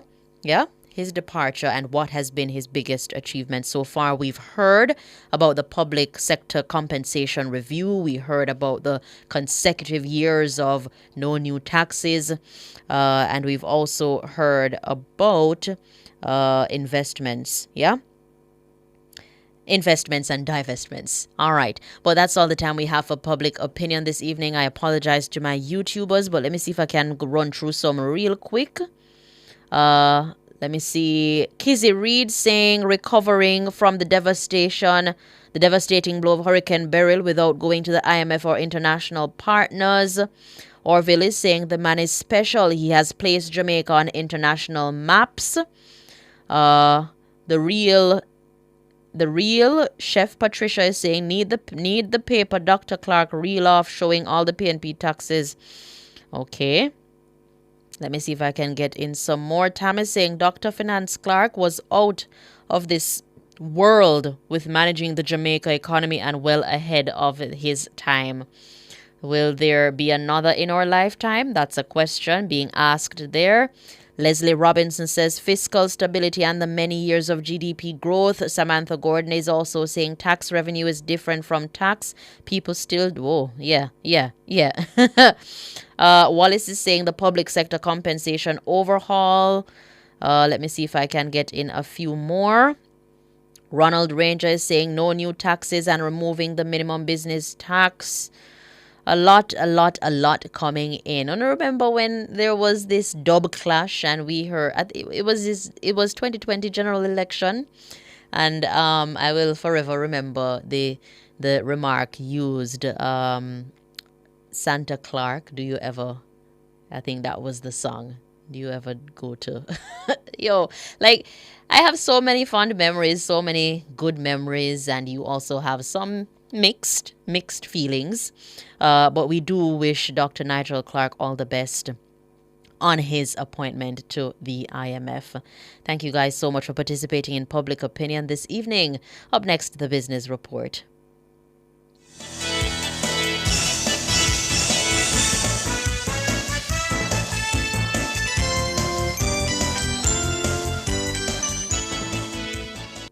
Public Opinion was brought to you by Cleasing Industrial Supplies Limited, Industrial Automation and Control Solutions.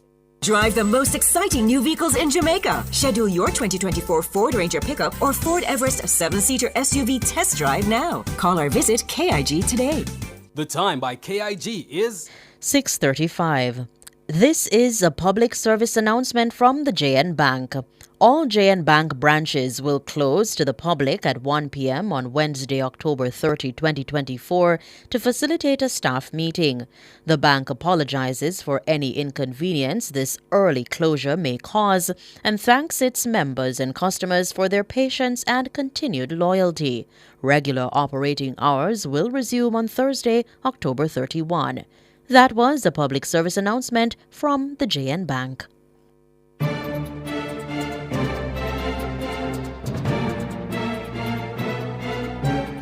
Hello, good evening, and welcome to Nationwide's Business Report. I'm Robianne Williams. Let's get to it. Adidas has ended its fight with Kanye West over anti-Semitic comments he made in 2022, which damaged the sports brand and U.S. rapper's Yeezy collaboration. Adidas continued the collection at the time and started selling off Yeezy stock at wholesale prices. However, on Tuesday, the firm said it had reached a settlement with Mr. West to end all legal proceedings between them.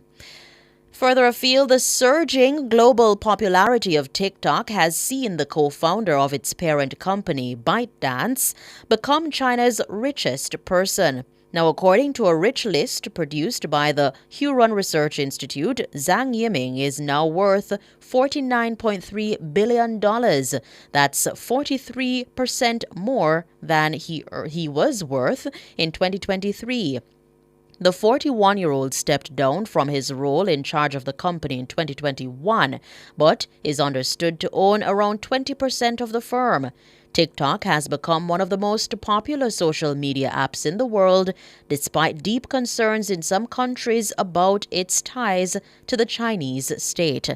While both companies insist they are independent of the Chinese government, the U.S. intends to ban TikTok in January 2025 unless ByteDance sells it. Now, despite facing that intense pressure in the U.S., ByteDance's global profit increased by 60% last year. And finally, in the currency markets at the close of trading today, it cost 159 Jamaican dollars and 7 cents to buy $1. It cost 206 Jamaican dollars and 63 cents to buy £1 and 114 Jamaican dollars and 33 cents to buy the Canadian dollar. That's the business report. I'm Robianne Williams. Good evening.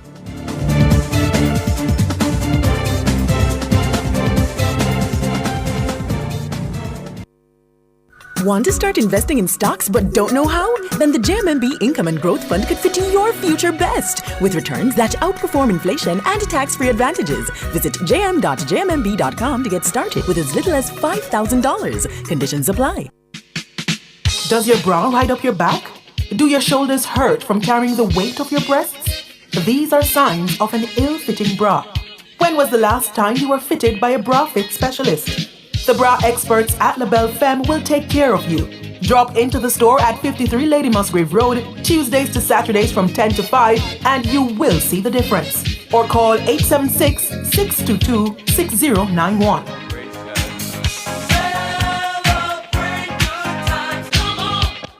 Question, tell me what you think about me. Strong, achieved, accomplished, ambitious, going places, making moves up the ladder, successful, happy. Girls trip, girls flex, girls power, just you, yourself, your friends, and you. Miss Independent. On a lunch date, over drinks in the club. I'm fine by myself. I'm all about me. I don't need a soul. What purpose man serve? Man of crosses. I do everything myself. Miss Independent. All these qualities makes you good? Then hold on. Now you see him when I complain, say good man hard to find. I joke this. Join me, Rodney Campbell, every Tuesday from 9 to 10:30 p.m. for Affairs of the Heart, right here on Nationwide 90 FM. This Tuesday's topic: if every day you independent and no need man, why you call we a night? Ooh, it's something about the way she moves. Affairs of the Heart is brought to you by Supermed Pharmacy, Super Happy, Super Healthy, Supermed, and Durex, distributed by Massey Distribution Limited, Jamaica. Do you have a consumer-related issue? Want to learn more about matters concerning you as a consumer?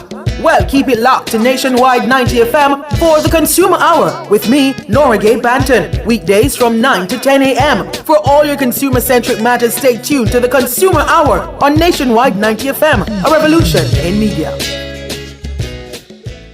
Nation's Business is brought to you by BH Paints. Paint it, love it with BH Paints.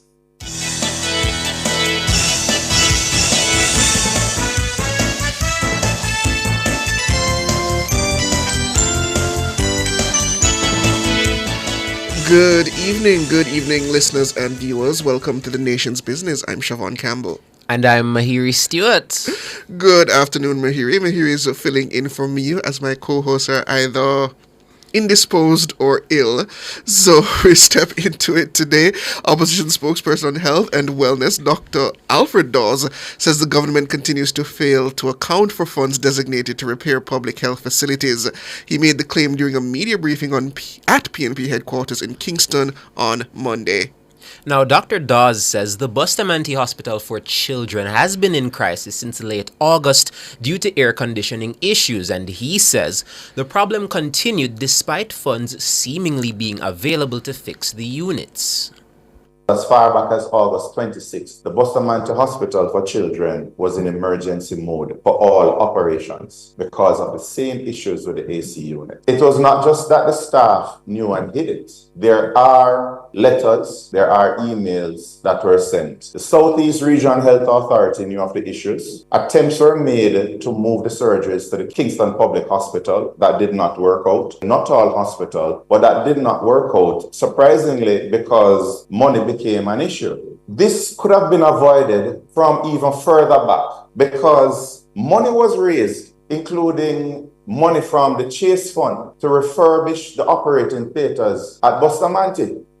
That is Dr. Alfred Dawes. The faulty air conditioning unit in the operating theatre at the Bustamante Hospital for Children caused surgery for an 11-year-old girl with an aggressive form of scoliosis to be postponed. The surgery was to be carried out by the Straight Caribbean Spine Foundation, a US-based charity formed in 2006 to assist children in Jamaica who are faced with complex spinal conditions. It will have come at no cost to the child's parents. Now, a number of surgeries had to be postponed due to air conditioning issues in the operating theatre at the hospital spanning several months. And according to Dr. Dawes, there's been no word from the government as to why the plans to rehabilitate the theatres fell through. But he's suggesting that politics may be at play. The opposition spokesperson says the government has made a habit of not accounting for funds dedicated to repairing public health facilities. The doctors and the staff asked that the theatres be fixed so they could do their work. Instead, they got a therapy dog and a wellness bench. And it just shows you the priorities of the policymakers. So we are inevitably in a situation where, because of the decisions of the policymakers, crucial repairs that should have been done were neglected. And we don't know where that money is. We still need an update about the Shaggy and Friends Foundation, what happened to that controversial money that was raised. So there is a pattern here that is emerging. That is Dr. Alfred Dawes. He's the opposition spokesperson on health and wellness. Well, to answer some of these concerns raised by Dr. Dawes, we have with us Minister of Health and Wellness, Dr. Christopher Tufton. Good evening, Dr. Tufton. Hi, how are you? So, Dr. Tufton, let's start with the one, I believe you addressed this partially sometime last week, the matter of the concerns over the child with scoliosis and the air conditioning units at the Bustamante Children's Hospital. Just to remind us, I believe you suggested that it was not a matter that the money was not there and that it was not scheduled for fixing, but there was an issue concerning the contractor. Right. Well, first of all, since the child is the subject of this all and maybe the victim in this case, I just want to report that the University Hospital of the West Indies is in an advanced stage of assessing, securing the equipment that's required so that the surgery for the youngster can take place. And the commitment of myself, the team, including the University Hospital, is to ensure that that happens. And anyway, I spoke to the mother today. Having said that, I want to just highlight a philosophical perspective before I get into the granular, and I know there's limited time. The procurement process in public health, as is the case with government generally, is guided by law, where advertisements are had, unless it's an emergency, when you have a limited tender process, people bid. Those are assessed. It's subject to an external assessment and a determination made on suppliers. And I just want to establish that as a base because I heard the outlandish allegations around corruption in procurement and so on, which, we have a tendency as based on ambition, political ambition, to get carried away on these things and unfortunately create false narratives. On this particular issue of the Bustamante Hospital for Children, let me just report based on the information I got, and it's what I said when I was at the institution recently, that the air conditioning unit went down in April. The hospital gave a written contract to a provider to repair the facility. After 6 months, 5+ months, the firm did nothing and in fact made a request of the hospital which they could not do under the procurement rules, and hence they terminated that contract and hired a new firm. To equate that with government ignoring the needs of repairing the facility is simply, it is either malicious or mischief or ignorance. And the spokesperson from that organization seems to be in a habit of making these wild allegations, which are very far from the truth. That is what transpired there. Now, there are 2 other operating theaters. There are 5 in total. 3 are functional, 3.5 according to Mr. Wood, the CEO. There is one there that has been down for a while, and I am told that an assessment was done, and that assessment was submitted via the hospital directly to the Chase Fund. That is not the operating theatre which prevented the youngster from having the surgery. And today I had a meeting with the team to find out exactly what the situation is with that. I'm told with the region and the ministry that there is a process that is ongoing to repair that other operating theatre. So I think we need to separate the two issues. Now, on the issue of whether resources was available or not, resources were available. You couldn't issue a contract if resources weren't available. In this case, it is the supplier who failed to correct the problem of the air conditioning unit. Not that the management failed to bring the attention and pursue through contractual arrangements the repair of the facility. And that was a bigger point I was making, that too often in these circumstances we have, and in terms of refrigeration, it's a perennial problem. We have it at Victoria Jubilee Hospital, we have it at Bustamante, we have it at Sablamar Hospital, where either the supplier is failing because of their own capacity issues, or they take an inordinately long time to provide the replacement parts. They claim it has to be manufactured. And I'm saying that we need to find a way around that, which is why I said we have systemic challenges that we have to fix now that we have resources to fix the problems when they occur. Yes, and Dr. Tuffin, what is the solution, though? If you're pointing out that you have suppliers that are incapable of meeting the government demands, then you should get rid of the suppliers, or is that just not possible? Well, it's not always easy to find suppliers. The truth is that what would be a more useful conversation if the opposition was offering constructive dialogue as opposed to this tear-down dialogue would be to have a debate, discussion around how do we achieve transformation now that the government has improved or increased the budget from 60 billion to 140 billion. Now that we're building out new hospitals, these are matters of fact, this is not an opinion. How do we ensure that we enhance the quality of service? A big part of that is internal and the management of the facilities to ensure greater levels of efficiency. And that can only be done by the management of the institutions and by extension the region. Okay, so issues around the CEO and the SMO as well as the regional authorities. I am the policymaker. I champion policy to influence those decisions. Now, on this issue of suppliers, we have signed a service level agreement with the regional health authorities, which stipulates the need for, one, any supplier who provides a new piece of equipment, which would normally go through a procurement process, tendering process, as opposed to what the opposition is suggesting, has to also provide a service level agreement as a matter of policy to ensure that these things are repaired or serviced routinely. The challenge that I am discovering is that a lot of these suppliers, unfortunately, do not invest sufficiently in personnel or indeed in inventory management sufficient to be able to turn around servicing or repairs in a reasonable time. And it is debilitating to an essential service like public health and certainly to an operating theatre. So, Doctor... And that's a reasonable argument to debate and discuss. And I believe that we could all benefit from an open and frank dialogue around this, rather than the blame game and the attempts at scoring political points. Yes, Dr. Tufton, but what are the penalties then to the suppliers that fail to meet these requirements? Sorry, go ahead. No, that's my question. What is the penalty to these suppliers who fail to meet requirements? As was the case with the Bustamante Hospital, after 5+ months and some correspondence that I saw, where the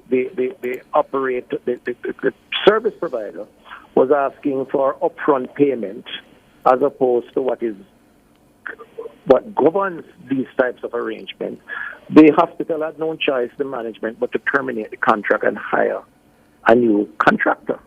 And that new contractor has since done an inspection and is now going through a process of securing the parts. Now, they themselves have issues because one would have hoped that some of those things would have been available. But nevertheless, a new arrangement was forged, and that in this case would have been the penalty, which is to terminate the arrangement with that contract. But I think we need to do more. I think we need to do more in terms of demanding, before we enter into these contracts, arrangements that requires a level of inventory to be in place, that requires a turnaround time for replacement, and certainly requires that training takes place on the ground, on island, at least up to a certain level. Because right now, one of the big causes of delays is that workmen, skilled workmen, have to travel from out of country for the more complicated equipment to come on the island, and more often than not, that has to be scheduled, which could take weeks, sometimes months. It's a real challenge, and what I tried to explain, even with the overseas doctor who was there, lamenting the situation, which I fully understand, is that unlike the U.S., where the contractors or providers are on hand and the expertise there and the technology there, in a small island country like Jamaica, unfortunately, many of these persons have to come from out of country, which adds to the delay. And we have to try and take it on and find a way around that. Right, and on the topic of machines, I was at the press conference with Dr. Dawes, and he was speaking about his worry about non-communicable diseases. About what, sorry? Non-communicable diseases, and he spoke specifically on cancer screening. He says that there isn't enough done where that is concerned, and he even spoke and said, I believe he said there are only 2 mammogram machines in the country. Is that so? There's not enough cancer screening equipment.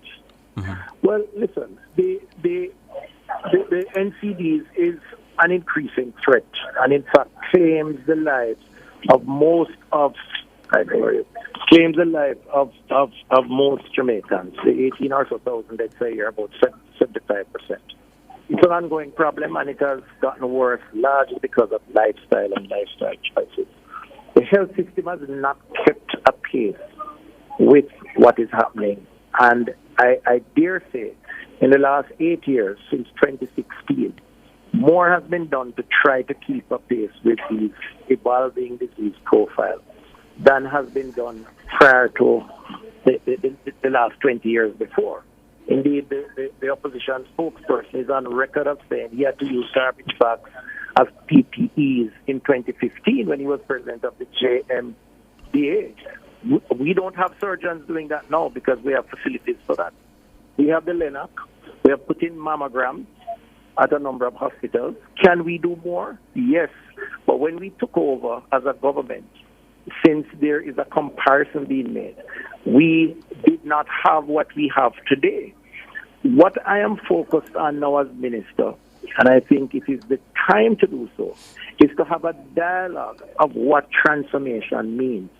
Because we can upgrade, but it's the people involved in the process, and I mean all of us by extension, do not see the upgrades as serving a more efficient cause in terms of expenditure, in terms of value for money, in terms of contractors and subcontractors, then we may not achieve the optimal levels of service that we're seeking.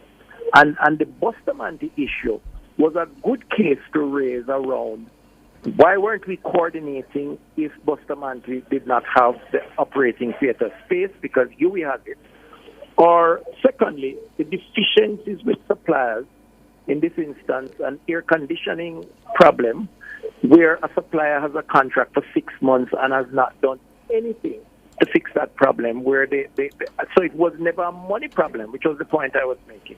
The money was there, the contract was issued, but the supplier failed, and this is a private supplier. Now, I heard the opposition raise another issue which startled me a bit about rapacious capitalism, and I wonder what is his alternative to the free market determining on these things, because certainly he's not saying that the alternative is for the government to then start choosing who supplies and who doesn't supply, because that comes with a lot of other issues too. And he himself, who used to be an employee in the public system as an SMO for a private hospital, left the public system to set up his own facility. So I'm not clear on the mixed signals that he's sending and the solutions that he's offering to these issues. except identifying what he considers to be faults with the system.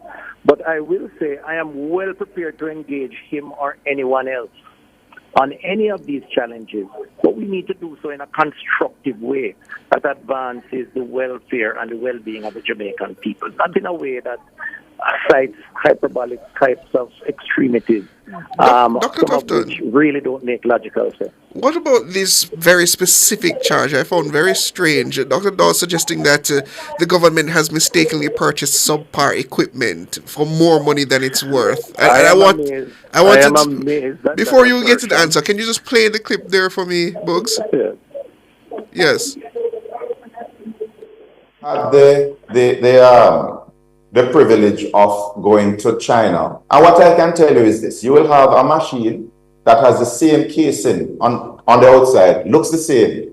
But on the inside, there's a range of parts from high quality, medium to low quality parts. And as a result of that, the price point is going to vary significantly. The cheapest quality Chinese equipment has been bought, sold to the Ministry of Health at exorbitant markups. When I hear some of the prices from some of these machines, I know that they cost a tenth. It is sucking out money out of the Ministry of Health because we're not getting quality for the money that is being spent for a lot of these instruments. What do you make of that, Dr. Tufton? Is there any truth to that? First of all, I started off by speaking to a procurement process, and he may not know, but most equipment that has multiple brands, whether it's Philips or otherwise, are manufactured in China, even though they may carry brands from other jurisdictions. And if you track the commodity chain of these things, you recognize that they may carry different brands representing different nationalities, but the manufacturing base is the same. What we did on the Western Child Hospital, because it's a gift from the Chinese government with stipulation around what is to be purchased, in order to ensure appropriateness of what is purchased, we sent a team to China, which was not just a technical team around build-out, but a clinical team headed by the then Senior Medical Officer, Dr. Harvey, at Cornwall Regional, subsequently retired, who traveled twice to China, and I believe spent more than 10 days, maybe 2 weeks they spent here. So not only mechanically technical, but clinically technical. And they were the ones who went and identified and examined and looked at production processes, because they visited factories and so on, and came back with their recommendation. So what Dr. Dawes, or the opposition spokesperson, is effectively doing is to accuse the technocrats, including Dr. Harvey, a man who has dedicated his life to public health. We had a send-off for him recently, I believe it was closer to 40 years, of going to China to select substandard equipment. And it is wrong. It is wrong for him to do that. He cannot be that desperate for political office to be throwing words out like that and giving an impression, thinking that he may be hurting the political of the government, but in fact impugning the reputation and the credibility of those persons who have given their life. I have never chosen a piece of equipment just for his information and education. Those were done by the technocrats, including the clinicians who went. Now, as it relates to general procurement of equipment as opposed to a gift from the Chinese government linked to Western Child, those arrangements are done normally through the law, the procurement process, where specs are determined, and by extension, a competitive process is advertised, and they are examined and a determination made. We just bought, for example, a CT machine installed at KPH. It's a Philips. Philips, I believe, if I'm not mistaken, is a German brand. I could be wrong, but I suspect so. So we have different types of equipment, and they all come with specifications. And under the new service level agreement, they come with extended service. So again, it's another example of the kind of outlandish comments that seems to be thrown all over the place and hoping that something will stick. And it doesn't augur well, indeed. And I hope the country is discerning enough, I believe they are, to understand what is at play here. This is not a search for truth anymore. This is about propaganda and spinning with the hope that somehow you'll get some political mileage out of it. That is Health Minister. That is Health Minister Dr. Christopher Tufton answering some of the allegations made by his opposition counterpart. Thank you so much, Dr. Tufton, for giving your valuable time. All the best. More after these breaks.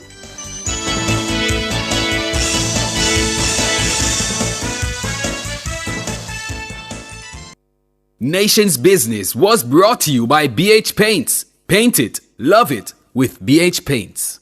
So where you get? The new Popeye's blackened chicken sandwich, my girl. The flavor just hits different. Blackened like it burn up? Nah, man. Blackened because of the color of the Louisiana herbs and spices. Blackened like the flavor buck. No breading and the seasoning soaked deep in the chicken. But get yours and try it, cause me nah share yours.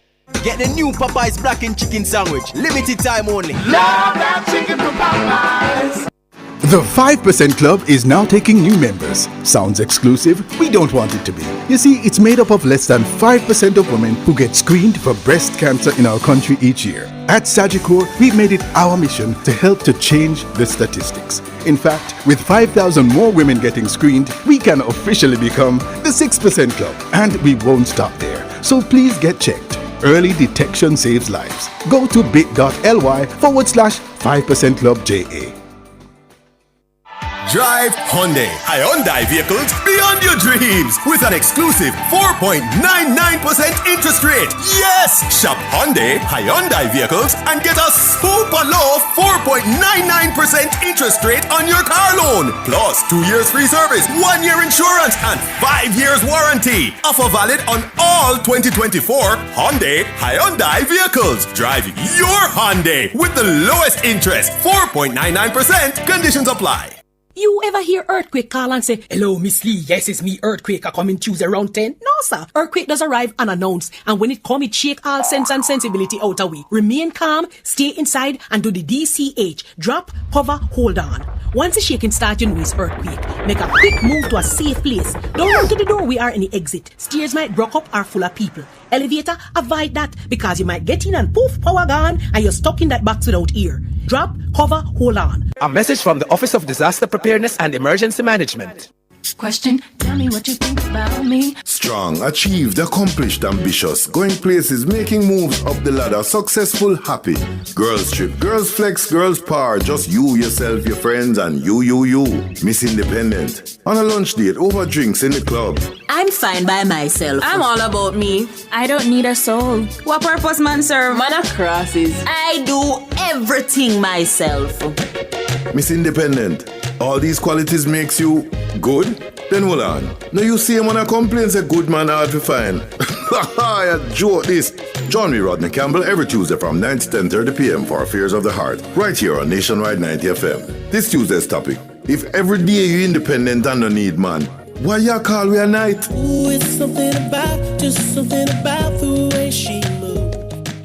Affairs of the Heart is brought to you by Supermed Pharmacy. Super happy, super healthy, Supermed. And Durex, distributed by Massey Distribution Limited, Jamaica. Informative, educational, insightful. Let's talk justice. Tackling topics like constitutional rights and reform, domestic violence, and rights issues that affect you. Let's talk justice every Monday from 1 to 2 p.m. on Nationwide 90 FM. Call in, share your thoughts, be empowered, know your rights, and let's talk justice, ensuring access to justice for all, courtesy of Jamaicans for Justice. Do you have a consumer-related issue? Want to learn more about matters concerning you as a consumer? Well, keep it locked to Nationwide 90 FM for the Consumer Hour with me, Nora Gay Banton. Weekdays from 9 to 10 a.m. For all your consumer-centric matters, stay tuned to the Consumer Hour on Nationwide 90 FM, a revolution in media. As we grow older, there are many challenges that we have to confront, but these years can represent the best in our lives. Coming of Age during Nationwide This Morning on Thursdays explores issues persons 50 and over confront. It also provides expert opinions on how we can improve the quality of our lives as we get older. That's Coming of Age, this and every Thursday during Nationwide This Morning at 6:51 a.m. This is a public service announcement from the JN Bank. All JN Bank branches will close to the public at 1 p.m. on Wednesday, October 30, 2024 to facilitate a staff meeting. The bank apologizes for any inconvenience this early closure may cause and thanks its members and customers for their patience and continued loyalty. Regular operating hours will resume on Thursday, October 31. That was a public service announcement from the JN Bank.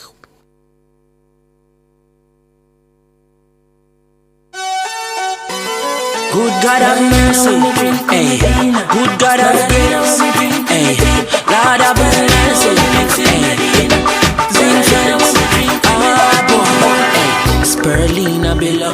Good evening, listeners and viewers, and welcome to another episode of Nature's Remedy. This is a program to educate you about the uses of natural herbs. Tonight we'll be talking about women's health in honor of October, which is celebrated as Breast Cancer Awareness Month. This evening we'll be going through some tips for women to stay healthy, and as usual we'll be opening the line so you can call in with any questions you might have for our resident pharmacognosist, Dr. Denise Daly, who for once this time is joining us in studio. Dr. Daly has come down to Jamaica for a trip and she is here with us in studio for this special episode of Nature's Remedy. Good evening, Dr. Daly. Good evening, listeners. Good evening, Mahari. Hi. And it's a pleasure being here and being in studio today. So, Dr. Daly, women's health, it's a very important topic, especially as we said, it is Breast Cancer Awareness Month. What tips do you have for us? Yes, definitely. So as women, we tend to be very busy every day. And oftentimes, the self-care routine is neglected until we start feeling pain or something that's exorbitant. And at that time, sometimes it's like emergency. So what can we do now as women and even men? Start taking care of yourselves as well, because we have the resources right around us on the island. One thing we could look at is our meals.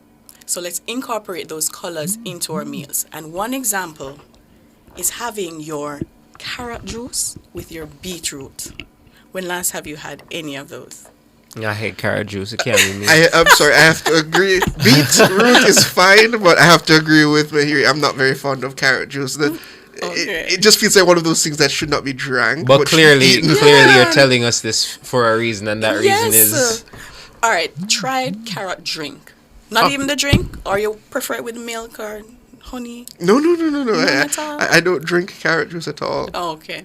Well, try to eat the carrots and the beets then, because the medicinal components in your carrot, your beta carotene, that bright yellow, rather the orange, you get beta carotene from your yellow and your orange, and you want to have a lot of that into your system to help with your eye health, your red blood cells health. And this is important, where you can get it from other foods, your mango, your pawpaw.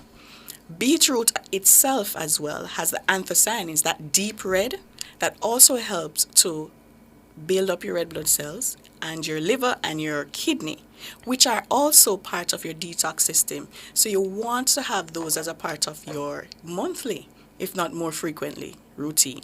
Right. And you brought it up because of obviously the medicinal benefits, but this is for women specifically. Why would you recommend carrots and beetroot for women? That is part of it, building up your red blood cell count.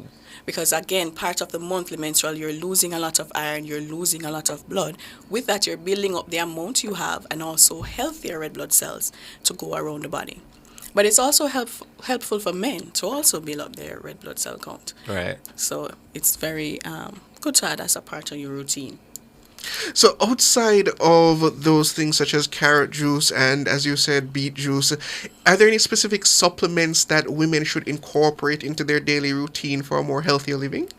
Supplements, yes, but I tend to go more towards the food side. Diet. Yes, diet before supplements. Diet Very before correct. supplements. So I go diet as fresh as possible. Then you can take the frozen, then the canned, and if none of those are available or working, then the supplements. So I tend to go in that order when recommending certain vitamins. For example, we need a lot of our iron and magnesium and the calcium, and those you can get from your food readily available. So those are what I would recommend for women in terms of supplements as well. Plus, you have some supplements that come in with an entire package if you need to take a supplement. So when you're focusing then on diet, as you suggested, where do you get those sources of iron and, as you said, magnesium to make up for if you don't want to take supplements? What foods do you take as part of your diet? All right. So for your greens, for your iron, you need your greens. So your callaloo, your spinach, your kale, etc. Those you can naturally get from your greens. And you want to have them with vitamin C, because the vitamin C helps to absorb the iron from the intestine, that type of iron. You can also have it in your meats, your liver, your kidney, your beef, and so on, your red meats. And that is a good source as well. For your potassium, magnesium, you want to have your bananas, your nuts, your seeds, your omega-3 or your omega oil sources. And these will help with promoting building your blood and your muscles as well throughout that aspect. Calcium, your dairy products, your nuts and seeds as well, you can have those. So looking at your daily routine, you want to look at what are the different colors I'm getting from my foods. So instead of remembering the type of vitamin, the type of mineral, the type of phytochemical, just look at the variety on your plate or throughout the day, and then that can give you an idea. Are you having a variety of nuts? When last have you had some peanuts or cashew or almond? And this can give you an idea that, I need to increase more of a certain vitamin. In terms of dieting, for women, are there any specific foods that women should stay away from in terms of promoting probably poor body synergy? That is very personalized because it varies from person to person. And it depends on how much you assimilate some of your nutrients. So some persons can have for example, moringa, while others will have an allergic reaction. So it's very personalized in that aspect where individuals, it will vary, so to speak. Men, sometimes you have more specifics to avoid, like you'd want to avoid the sweet potato leaf, neem oil on the penis, certain things like that you have to avoid. But for women so far, once we can absorb it, we are doing good overall as a collective. So there's no specific restrictions in terms of the female body, in terms of intake? No, not while it's regular. When pregnant or breastfeeding, then we have some avoidances that we need to do. Well, we can take up on that topic, but we are up on our first break. And listeners, remember, later we'll be taking your calls. So anything you need to ask the doctor regarding women's health or health in general, please come talk with us at 630-937-124 and 618-8255. Let's take this break. Coconut water fi wash off your heart. Hey, nobody could have said Rasta soft. Me go link Viva fast and never fever grass. Hey, Spirulina we blending, so you know I'll be spending every dollar out and me bill fold. When Sagicor Bank thinks of a woman, here's what we see. We see business leaders managing sole trader businesses to large corporations. We see university graduates as our women uplift themselves academically. We see more home owners, ambitious women working hard to build their own legacy. We see leadership at home, with women proudly providing for and taking care of their families. We see entrepreneurs, Jamaican women playing a leading role in our economic growth. At Sagicor Bank, we see the invaluable contribution of women in the home, communities, businesses, and development of our country. That's why we're in their corner, supporting Jamaica's women as they strive to achieve their dreams.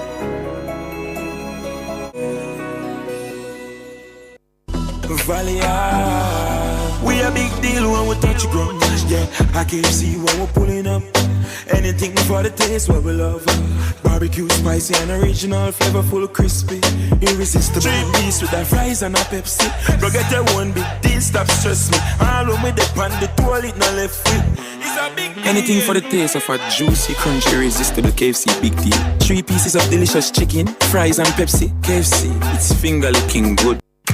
The Ministry of Local Government and Community Development celebrates November as Local Government and Community Month under the theme Local Government at Work, Facing the Future Together. And you are invited to our National Church service on Sunday, November 3 at 10 a.m. at the Webster Memorial United Church, 53 Halfway Tree Road, Kingston. You can find the date, time, and location for all other events and activities at www.localgovjamaica.gov.jm. Come celebrate Local Government and Community Month with us. Are you ready to turn your sales and marketing skills into high earnings? Nationwide 90 FM is searching for business development executives to build lasting client relationships. If you have experience across all stages of the sales cycle and possess strong communication, negotiation, and time management skills with a proven sales track record, this opportunity is perfect for you. Join our team and work with the top corporate brands, media agencies, and of course, our on-air personalities. Enjoy networking opportunities, professional growth, and competitive commissions. Ready to take the next step? Send your resume to hr@nationwidenewsnetwork.com today. Dr. Denise Daly is a former program director for the College of Health Sciences at the University of Technology. She does seminars on corporate wellness and team building strategies and health and wellness in the workplace. She also offers lifestyle and wellness coaching and offers personalized wellness packages. Dr. Daly is also the co-owner and founder of Nasare R&M Company Limited. All natural skincare products are available for customers. They also do private labeling and customized skincare packages. She can be contacted by email at drdenisedaily@gmail.com for bookings and consultations. She can also be found on Instagram and Facebook at Dr. Denise Daly.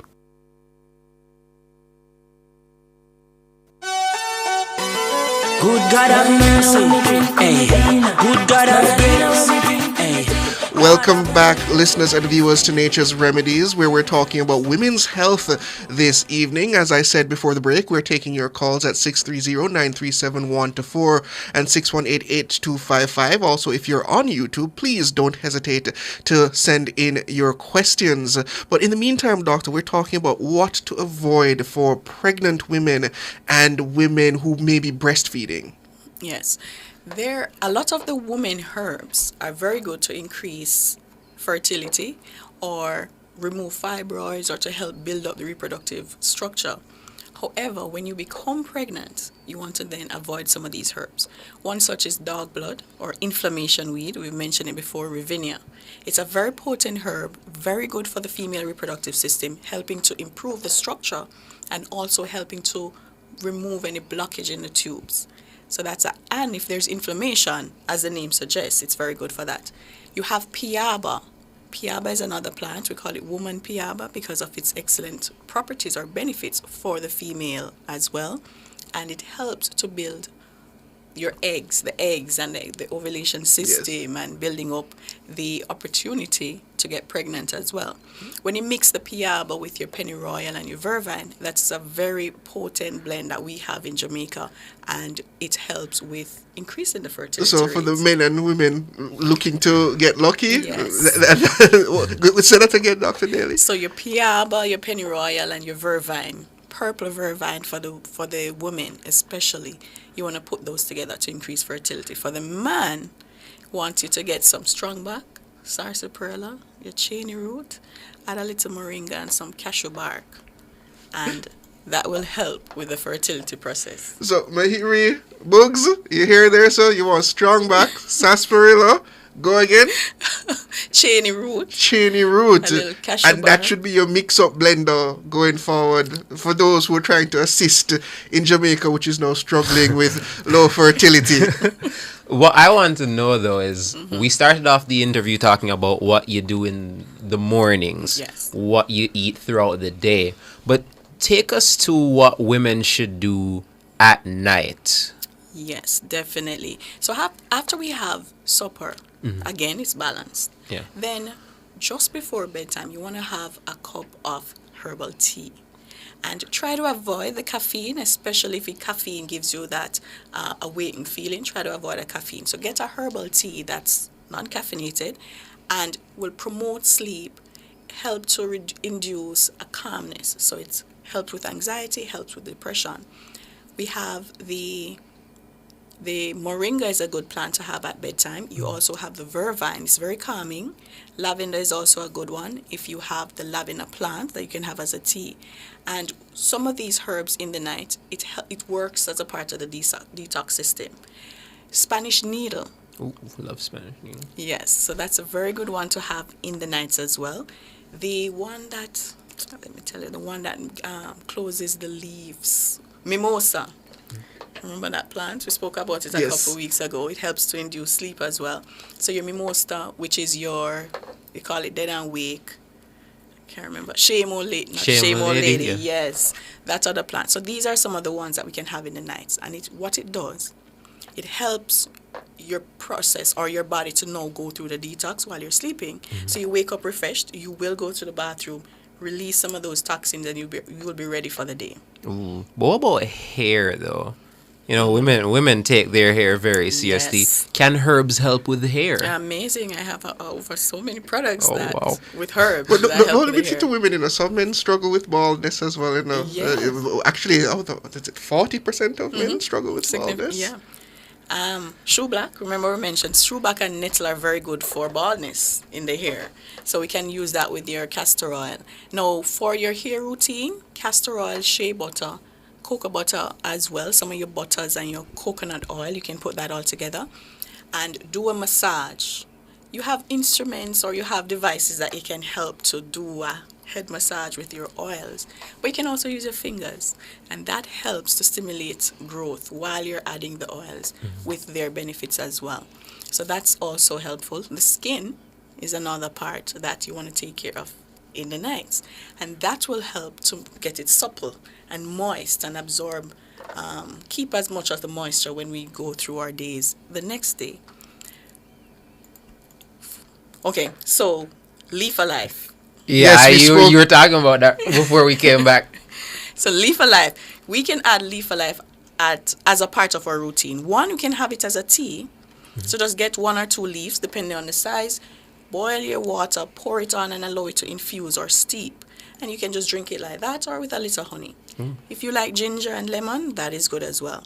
Now having that, and then if for breasts, you want to crush your Leaf Alive with some castor oil.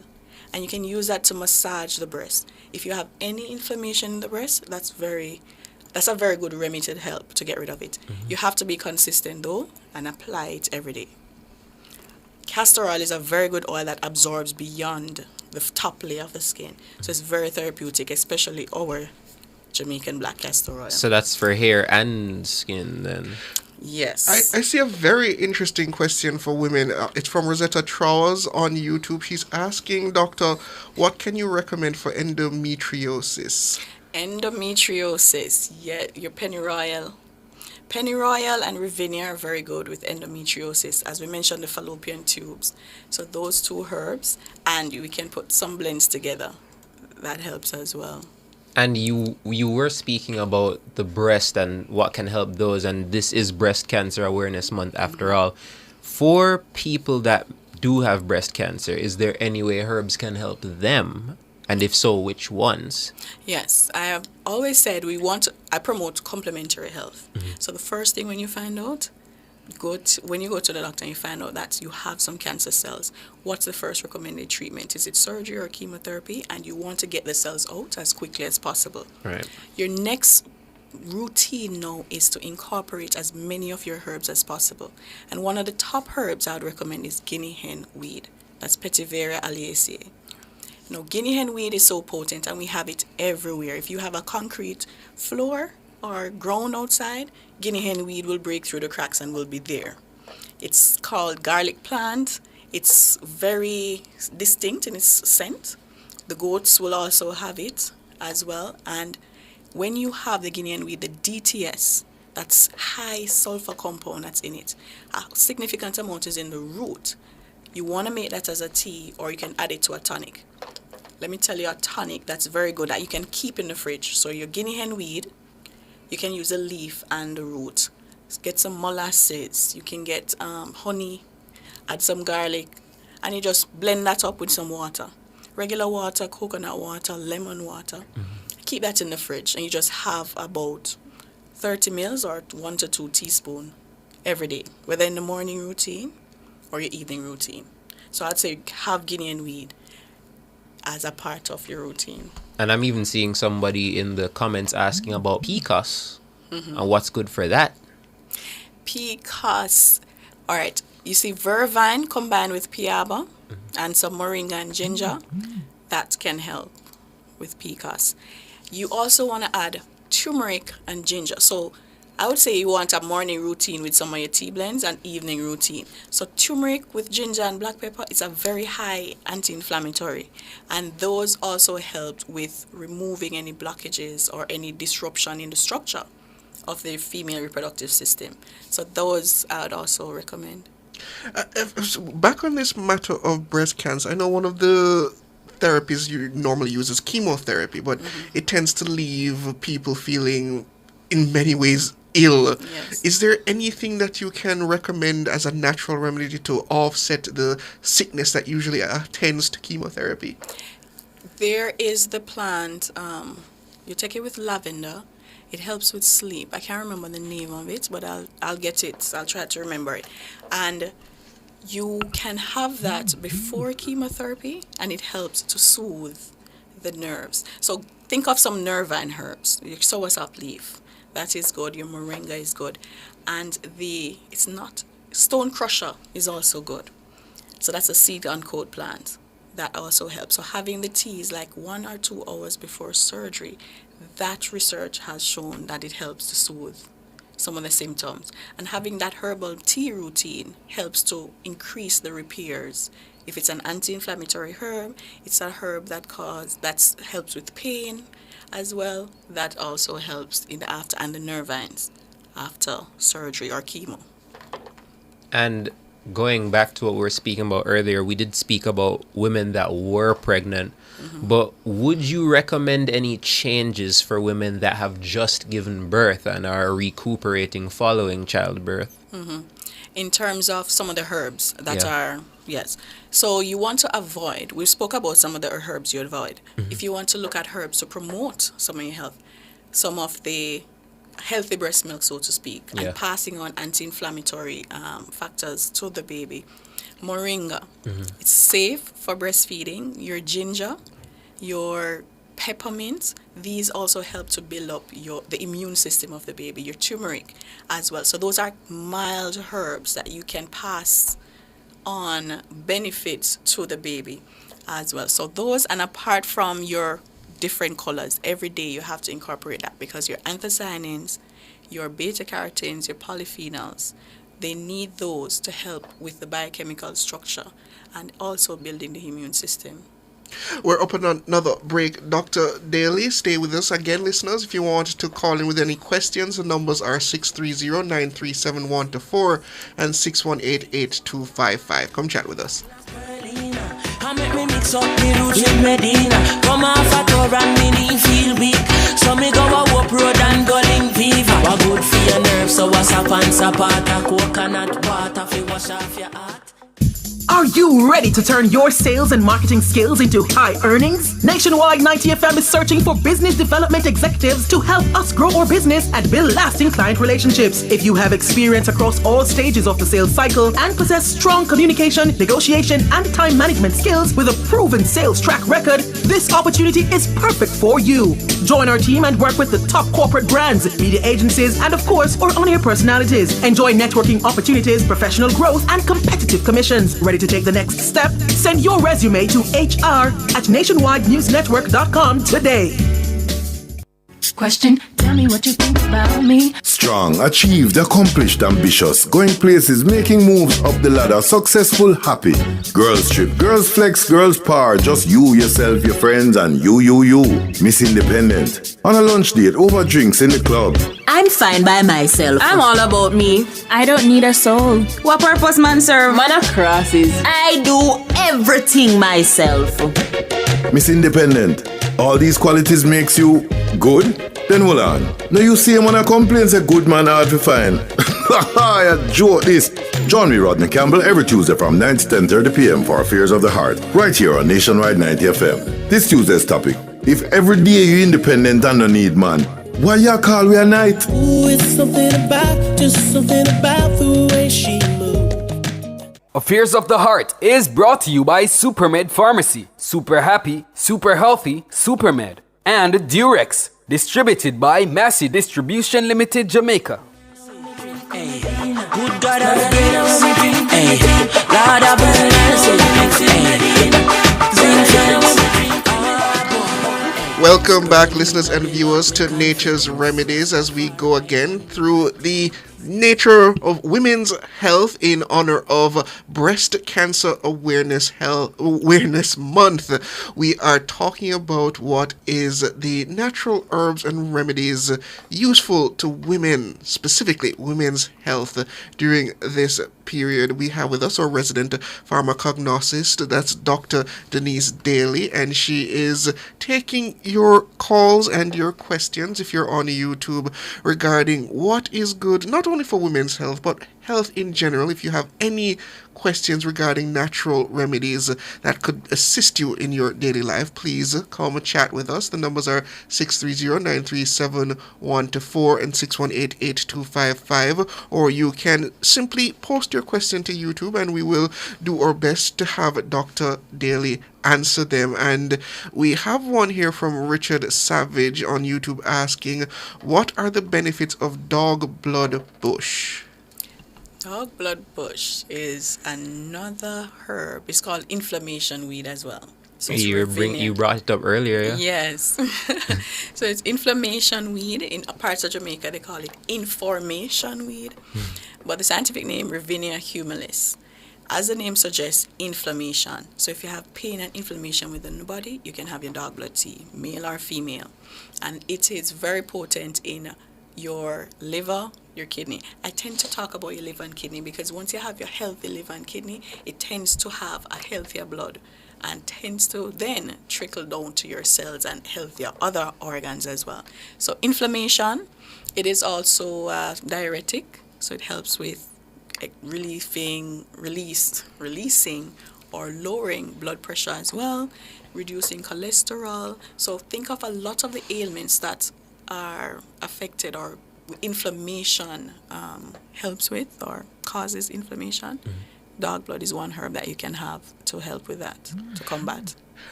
Dr. Daly, I know there's one issue that a lot of women struggle with, and I'm just going to say it's in terms of feminine odor, especially in lower areas because of a lack of balance in terms of pH. Are there any natural remedies that can help with that? Yes, definitely. So a lot for vaginosis or yeast candida infections and so on, you want to ensure that before and after the cycle, you incorporate a lot of sour and bitter food and herbs. So a little bit of cerci, a little bit of neem, your rice bitters. You can look at your quasi plant, your cassia barks. These help to, again, create an environment that yeast or bacteria do not want to be. So those are some of the plants that you can have internally. Garlic is also one plant, and even some lime water. Now, in terms of a wash or having a douche, you can make a neem tea wash. So you get in the bath, draw your neem tea, and you sit. You can also have it as your brine, your salt water, similar to after pregnancy. What women would do is sit in the bath for about 10-15 minutes and allow the water and the saline, the salt water, to help with cleansing the area. So neem is one plant you can add to that. And having a diet that is not sweet, remove the refined sugars, because that's what the yeast and bacteria want to grow as well. I actually saw somebody bring up cod liver oil, and that brought me way back to childhood. That's something my mom lined me up, put it in the teaspoon, and speak on the effects, or rather the benefits of people in general, because it's not just even women in this case. Cod liver oil is something that everybody is apparently supposed to drink. How much of it should we drink? Because it tastes terrible. How much of it should we drink, and what are the benefits of cod liver oil? Yeah, that's how you know it works. It tastes terrible. So that's why they started flavoring it up a bit. But cod liver oil promotes, or it has all your omegas, 3, 6, 9. It has your omega oils, and these are part of your brain health. So that's why growing up we get it. You line up and you get it because you want to have sharp cognitive skills, brain functioning, you're absorbing, your memory improving, and so on. So that's the benefit of your cod liver oil. It also helps to remove your bad cholesterol as well and reduce inflammation. So these molecules are so integral to our biochemistry. So every process in the body, they just plug and help to make them run smoother. I understand we have a caller. Raina, good evening. Good evening. Could I speak with Dr. Dale, please? Yes, go ahead, Raina. Ask your question. Dr. Dale, gonna ask a question. What type of bush is good for dry cough? Dry cough? Yes. Yes. All right. So for dry cough, two things. You want garlic and honey. So whether you make it or a tea, but I prefer to crush it and have it in some honey, and then you can have it. Eucalyptus, have some honey and a little bit of eucalyptus, like a teaspoon, not a teaspoon, what do you call it? The toothpick amount of eucalyptus in that helps with the cough. If you have the eucalyptus tree, you can also use the leaf to make a tea. Other things with the dry cough, you want to keep the throat as moist as possible. If you have Jack in the Bush herb will also help with the cough and the any respiratory issues. I'm trying to remember the name of the herb. It's in your backyard. It has a long inflorescence. I don't remember the name, but it is broomstick. Broomstick herb, good with the respiratory as well. So we have quite a few in our backyards. That's good. For dry cough, yes. That is. Oof. I'm seeing somebody in the comments bring up Marlene Hutchinson. She's saying if you think cod liver oil is bad, check sulfur bitters. Well, as the name suggests, we need some of the bitters in our systems. I'm just, listeners, I apologize. I'm just being told now that the 630 number is down. So I think many of you have probably been calling that number, not getting us. So just a correction, the 6393714 number is down. So if you want to get in contact with Dr. Daly this evening, please call at 618-8255. That's the line that is working. My apologies for that. So please, if you want to chat with Dr. Daly, the number is 618-8255. Dr. Daly, I have a question here that I'm just going to ask it. It's from a young lady, so I'm just going to ask it as I see it. Dr. Daly, I have received complaints from my significant other that the taste down there is not what he is used to. I don't know how else to ask this question, so I'm just asking it directly. And she would like to know if there's any natural way in which to alleviate what she considers a poor taste down there. Gentlemen, I'm just going to ask the question as it was presented to me. If it's not to your liking, that was the question asked. All right. Well, I understand the question, so I'll help to in that regard. So what you want to do is improve, again, that sour and bitterness. So improve that in the diet, remove some of the refined sugars from the diet. And you can also help to enhance the flavor by using some massage oil that has a different taste as well. So you can incorporate that in the routine or the pre-routine to that aspect. So your diet affects that issue? Your diet affects your sweat. It affects all the liquids within your body. So what are you having? What's your daily routine like that's causing the change? What have you added? Maybe it's a skincare product. Maybe it's a hair care product. So all these aspects that seep into our system can change our pH and our chemical excretion and our body fluids.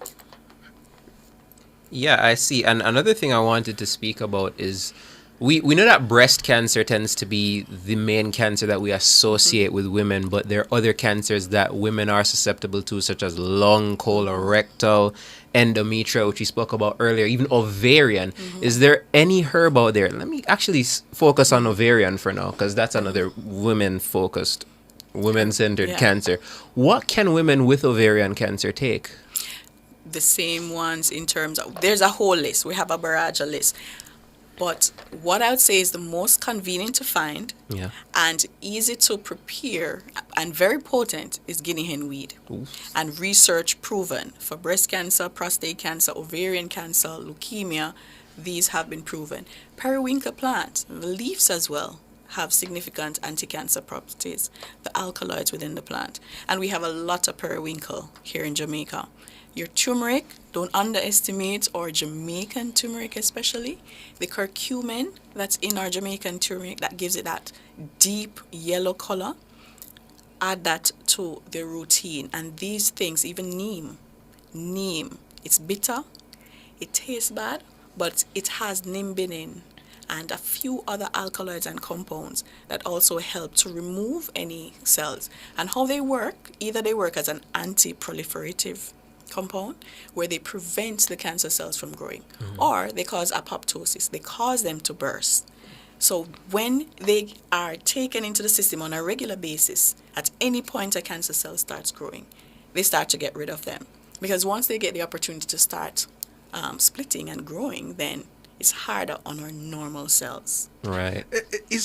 Are there any foods that you recommend avoiding in terms of a proper diet when you are at risk for cancer? I know a lot of people are genetically at risk for cancer, and a diet can affect how likely it is for you to develop that condition. Are there any foods that you would suggest avoiding completely? Definitely. Refined. So you want to avoid your refined sugars, your refined oils. You want to avoid. So define refined sugars versus normal. Yeah. You can't avoid sugar. Full stop. Yeah. So let's go to refined sugar. You have your dark brown sugar, then brown sugar, then you have your granulated and your icing sugar. The further you go with the particles of your sugar, the more refinement, the more processing that it goes through. So as natural as possible, you can get your sugar. That's a better option or the best option. So for example, your dark sugar is good, right? But you still don't want to have too much of that. You want to avoid the white granulated sugars as well, which we tend to have a lot in some of our packaged foods. So read the ingredients label, and if it's something that you really crave that day, just have a small amount if you really need to or want to. So removing that from the diet is significant, because when we go to gut health, and I'll talk about that in a few, but that's your refined sugar. Trans fats and saturated fats. What are those? So your saturated fats are the fats that will clog the arteries. So they stay there, and it takes a while to go through the system. You need to have your cod liver oil to help remove them, some of your herbs to help remove them, and it tends to stay within your arteries and your muscles and so on. Removing those type of foods from your diet, like your fast foods, that helps to reduce your exposure to having that accumulation. Trans fats, you don't have them naturally in nature. Well, probably about less than 10% you'll find it in nature due to genetic modification. So a lot of it is due to processing of our food. So less processed food. And we're talking about the ultra processed, like a lot of steps to make this food, then you want to avoid and remove those. We're up on our next break, Doctor, but you were talking about oils. Are there any specific oils that we're supposed to avoid? Because I know when I was diagnosed with diabetes at the time, I switched from pretty much all oils to virgin olive oil specifically. Are there any healthy oils and non-healthy oils that we should avoid? Yes, so your healthier oils are those that are normally your plant oils, and they're lighter. So like your olive oil, your avocado oil, your peanut oil, your some of your other seed oils, your jojoba, your sweet almond, and so on. So those oils are lighter. They have a higher concentration of polyunsaturated fats and your monounsaturated. So these are the fats that don't linger in our cells or in our arteries. So you want them to flow, and they also help our inflammatory system. So those are the oils that you want to add to your diet. Now, if you're going to cook, you have canola oil. A lot of your canola oil is mixed with olive oil. And that helps to increase the smoke point, so to speak, so you can actually use it for higher temperature foods. While olive oil, you normally tend to do a little toss, a saute, or just have it on your salads. So those are the oils you'd promote, or to say add to your diet, and some to remove. Okay, we're up on the next break. And as I said, listeners, the 630-937-124 numbers are down. So if you want to talk to Dr. Daly, come back with 618-8255. So me go a up road and go link fever. A good fever. your nerves, so what's up and support a coconut water fi wash off your heart. Hey, nobody could have said Rasta. It's a showdown of the shows. 6 shows, 1 winner. Who will it be? Tune in to Nationwide 90 FM between 11 a.m. and 12 p.m. from Monday, November 4 to Monday, November 11 for the NNN Quiz Competition. Get ready for the ultimate test of knowledge in our thrilling NNN Quiz Competition. Friendships have been transformed into rivalries as our shows compete in the ultimate showdown. With each correct answer, the excitement builds, and with each incorrect one, opportunities are lost. The stakes are high, and the listeners will be on the edge of their seats. The NNN Quiz is back. Tune in between 11 a.m. and 12 p.m. during CliffViews Online from Monday, November 4 to Monday, November 11 for the NNN Quiz Competition. Who will emerge victorious on this edition of the NNN Quiz Competition? Find out only on Nationwide 90 FM, the new revolution in media.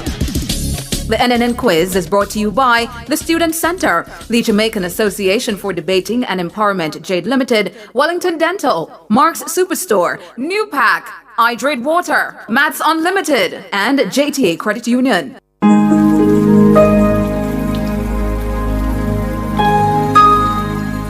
Hi there. Here's some good news for these trying times. Quote, "By God's word, I can see where I'm going. They throw a beam of light on my dark path." Unquote.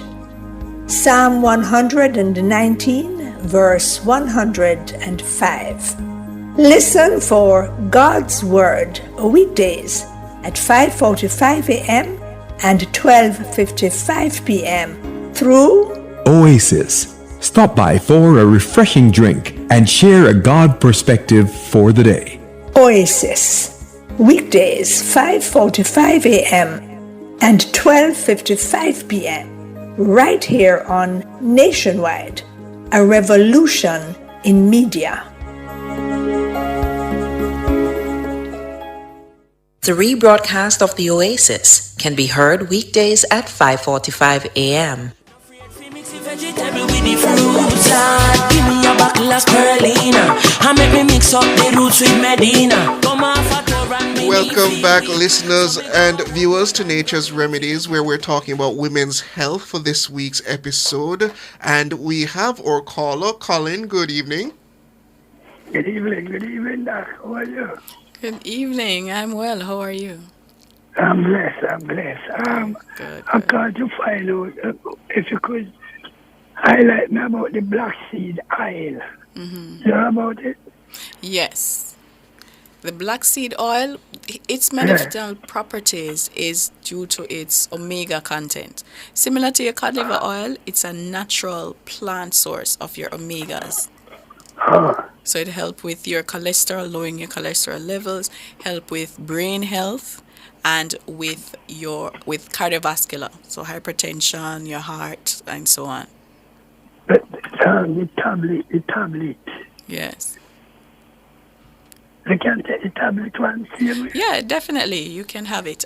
Just also look at the instructions for the dosage if you're taking 1 or 2, and use that as a guide to take, whether it's 1 per day or 2 per day. All right. Like how you would take it. If it's a tablet, they normally tell you based on the concentration of each of their pills. So if they say take one has a significant amount of the omegas and your phytochemicals that's in it, like your lycopene and so on. I can ask the doctor about it also then. Yes. Okay. All right. Okay. All right. Thank you. It's expensive. It varies from vendor to vendor, but you can buy small amounts and depending on what you need. Okay. All right. Thank you for the call, Colin. Thank you very much. You're most welcome. We have another caller on the line. Good evening, Edmondson. Hello, Edmondson, you hearing me? No, it doesn't look like we have him there. Well, I see a question here, Doc. If someone is pre-diabetic, what bread and rice would you recommend? All right, so pre-diabetic, you definitely want to avoid white flour, white rice, and any product made with that. Now, quinoa, you can also have that as a carb source. You can have your banana, your green bananas, and so on as a carb source. You want to incorporate rye bread if you want to try rye bread as well, and whole wheat. You definitely want the whole wheat as a part of your diet. Get some psyllium fiber. You can get go back to bulgur. When last time we had bulgur? That is a significant source of fiber. It also helps remove some of the sugar, the excess sugar from the blood. Activated charcoal is also a good additive. You can have once a week. You can have that as a part of your routine. But what I would say is exercise.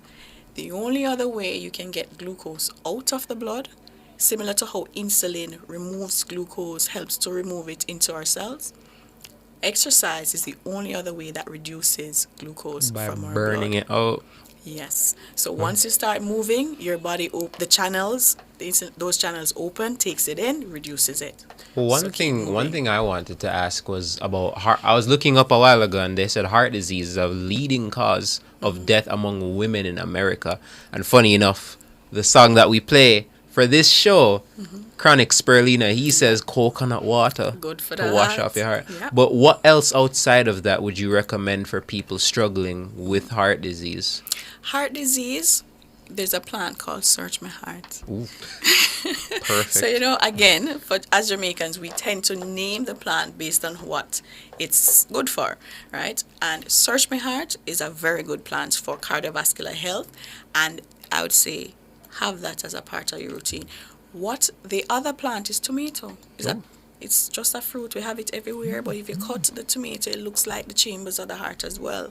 Very, very potent when we add it to our routine. That lycopene, that anthocyanin, these are part of cardiovascular health.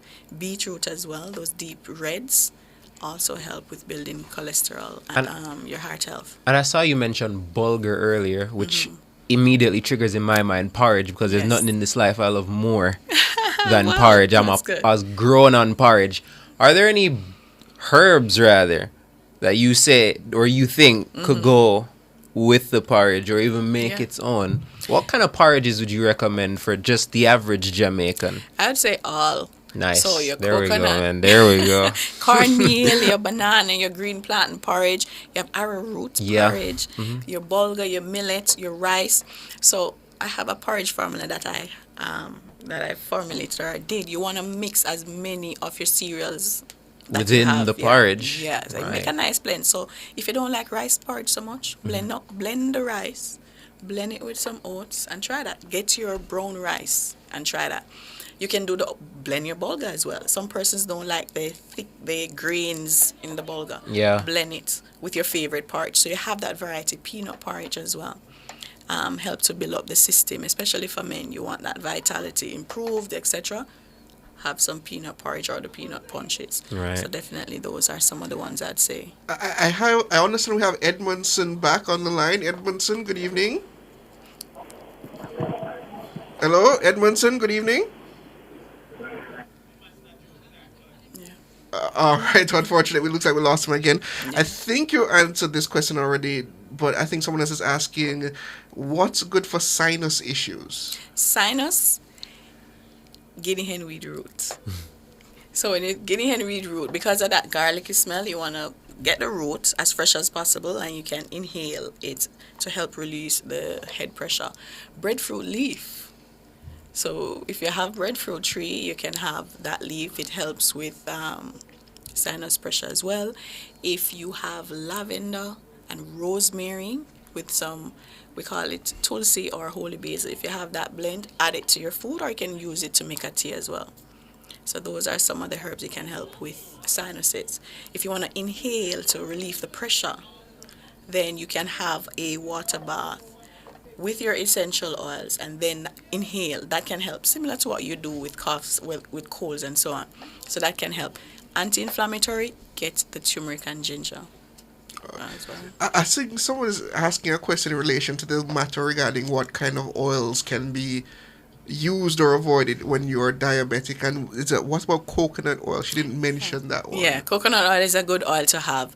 It has medicinal properties as well. It's good for the skin, the hair, and to take internally.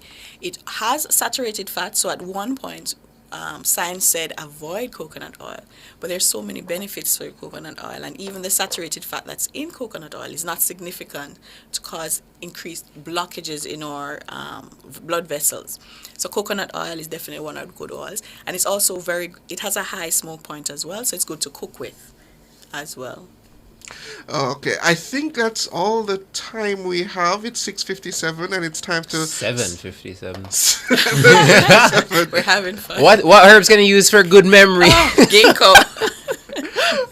I think that's where we have to leave it, listeners and viewers. And once again, thank you, Dr. Daly, for actually joining us in studio. Hopefully we can do this again sometime in the future. Or resident pharmacognosist, Dr. Denise Daly. Thank you, listeners and viewers, for joining us for Nature's Remedies. And thanks to our super producer, Dana Davey, our technical operator, Andrew Glenn Anderson, my capable news and production team, led by the Cara Powell, or super editor, and George Davis, or overall chief, and Cliff Hughes. We'll just give everybody a shout out tonight. Have a good evening.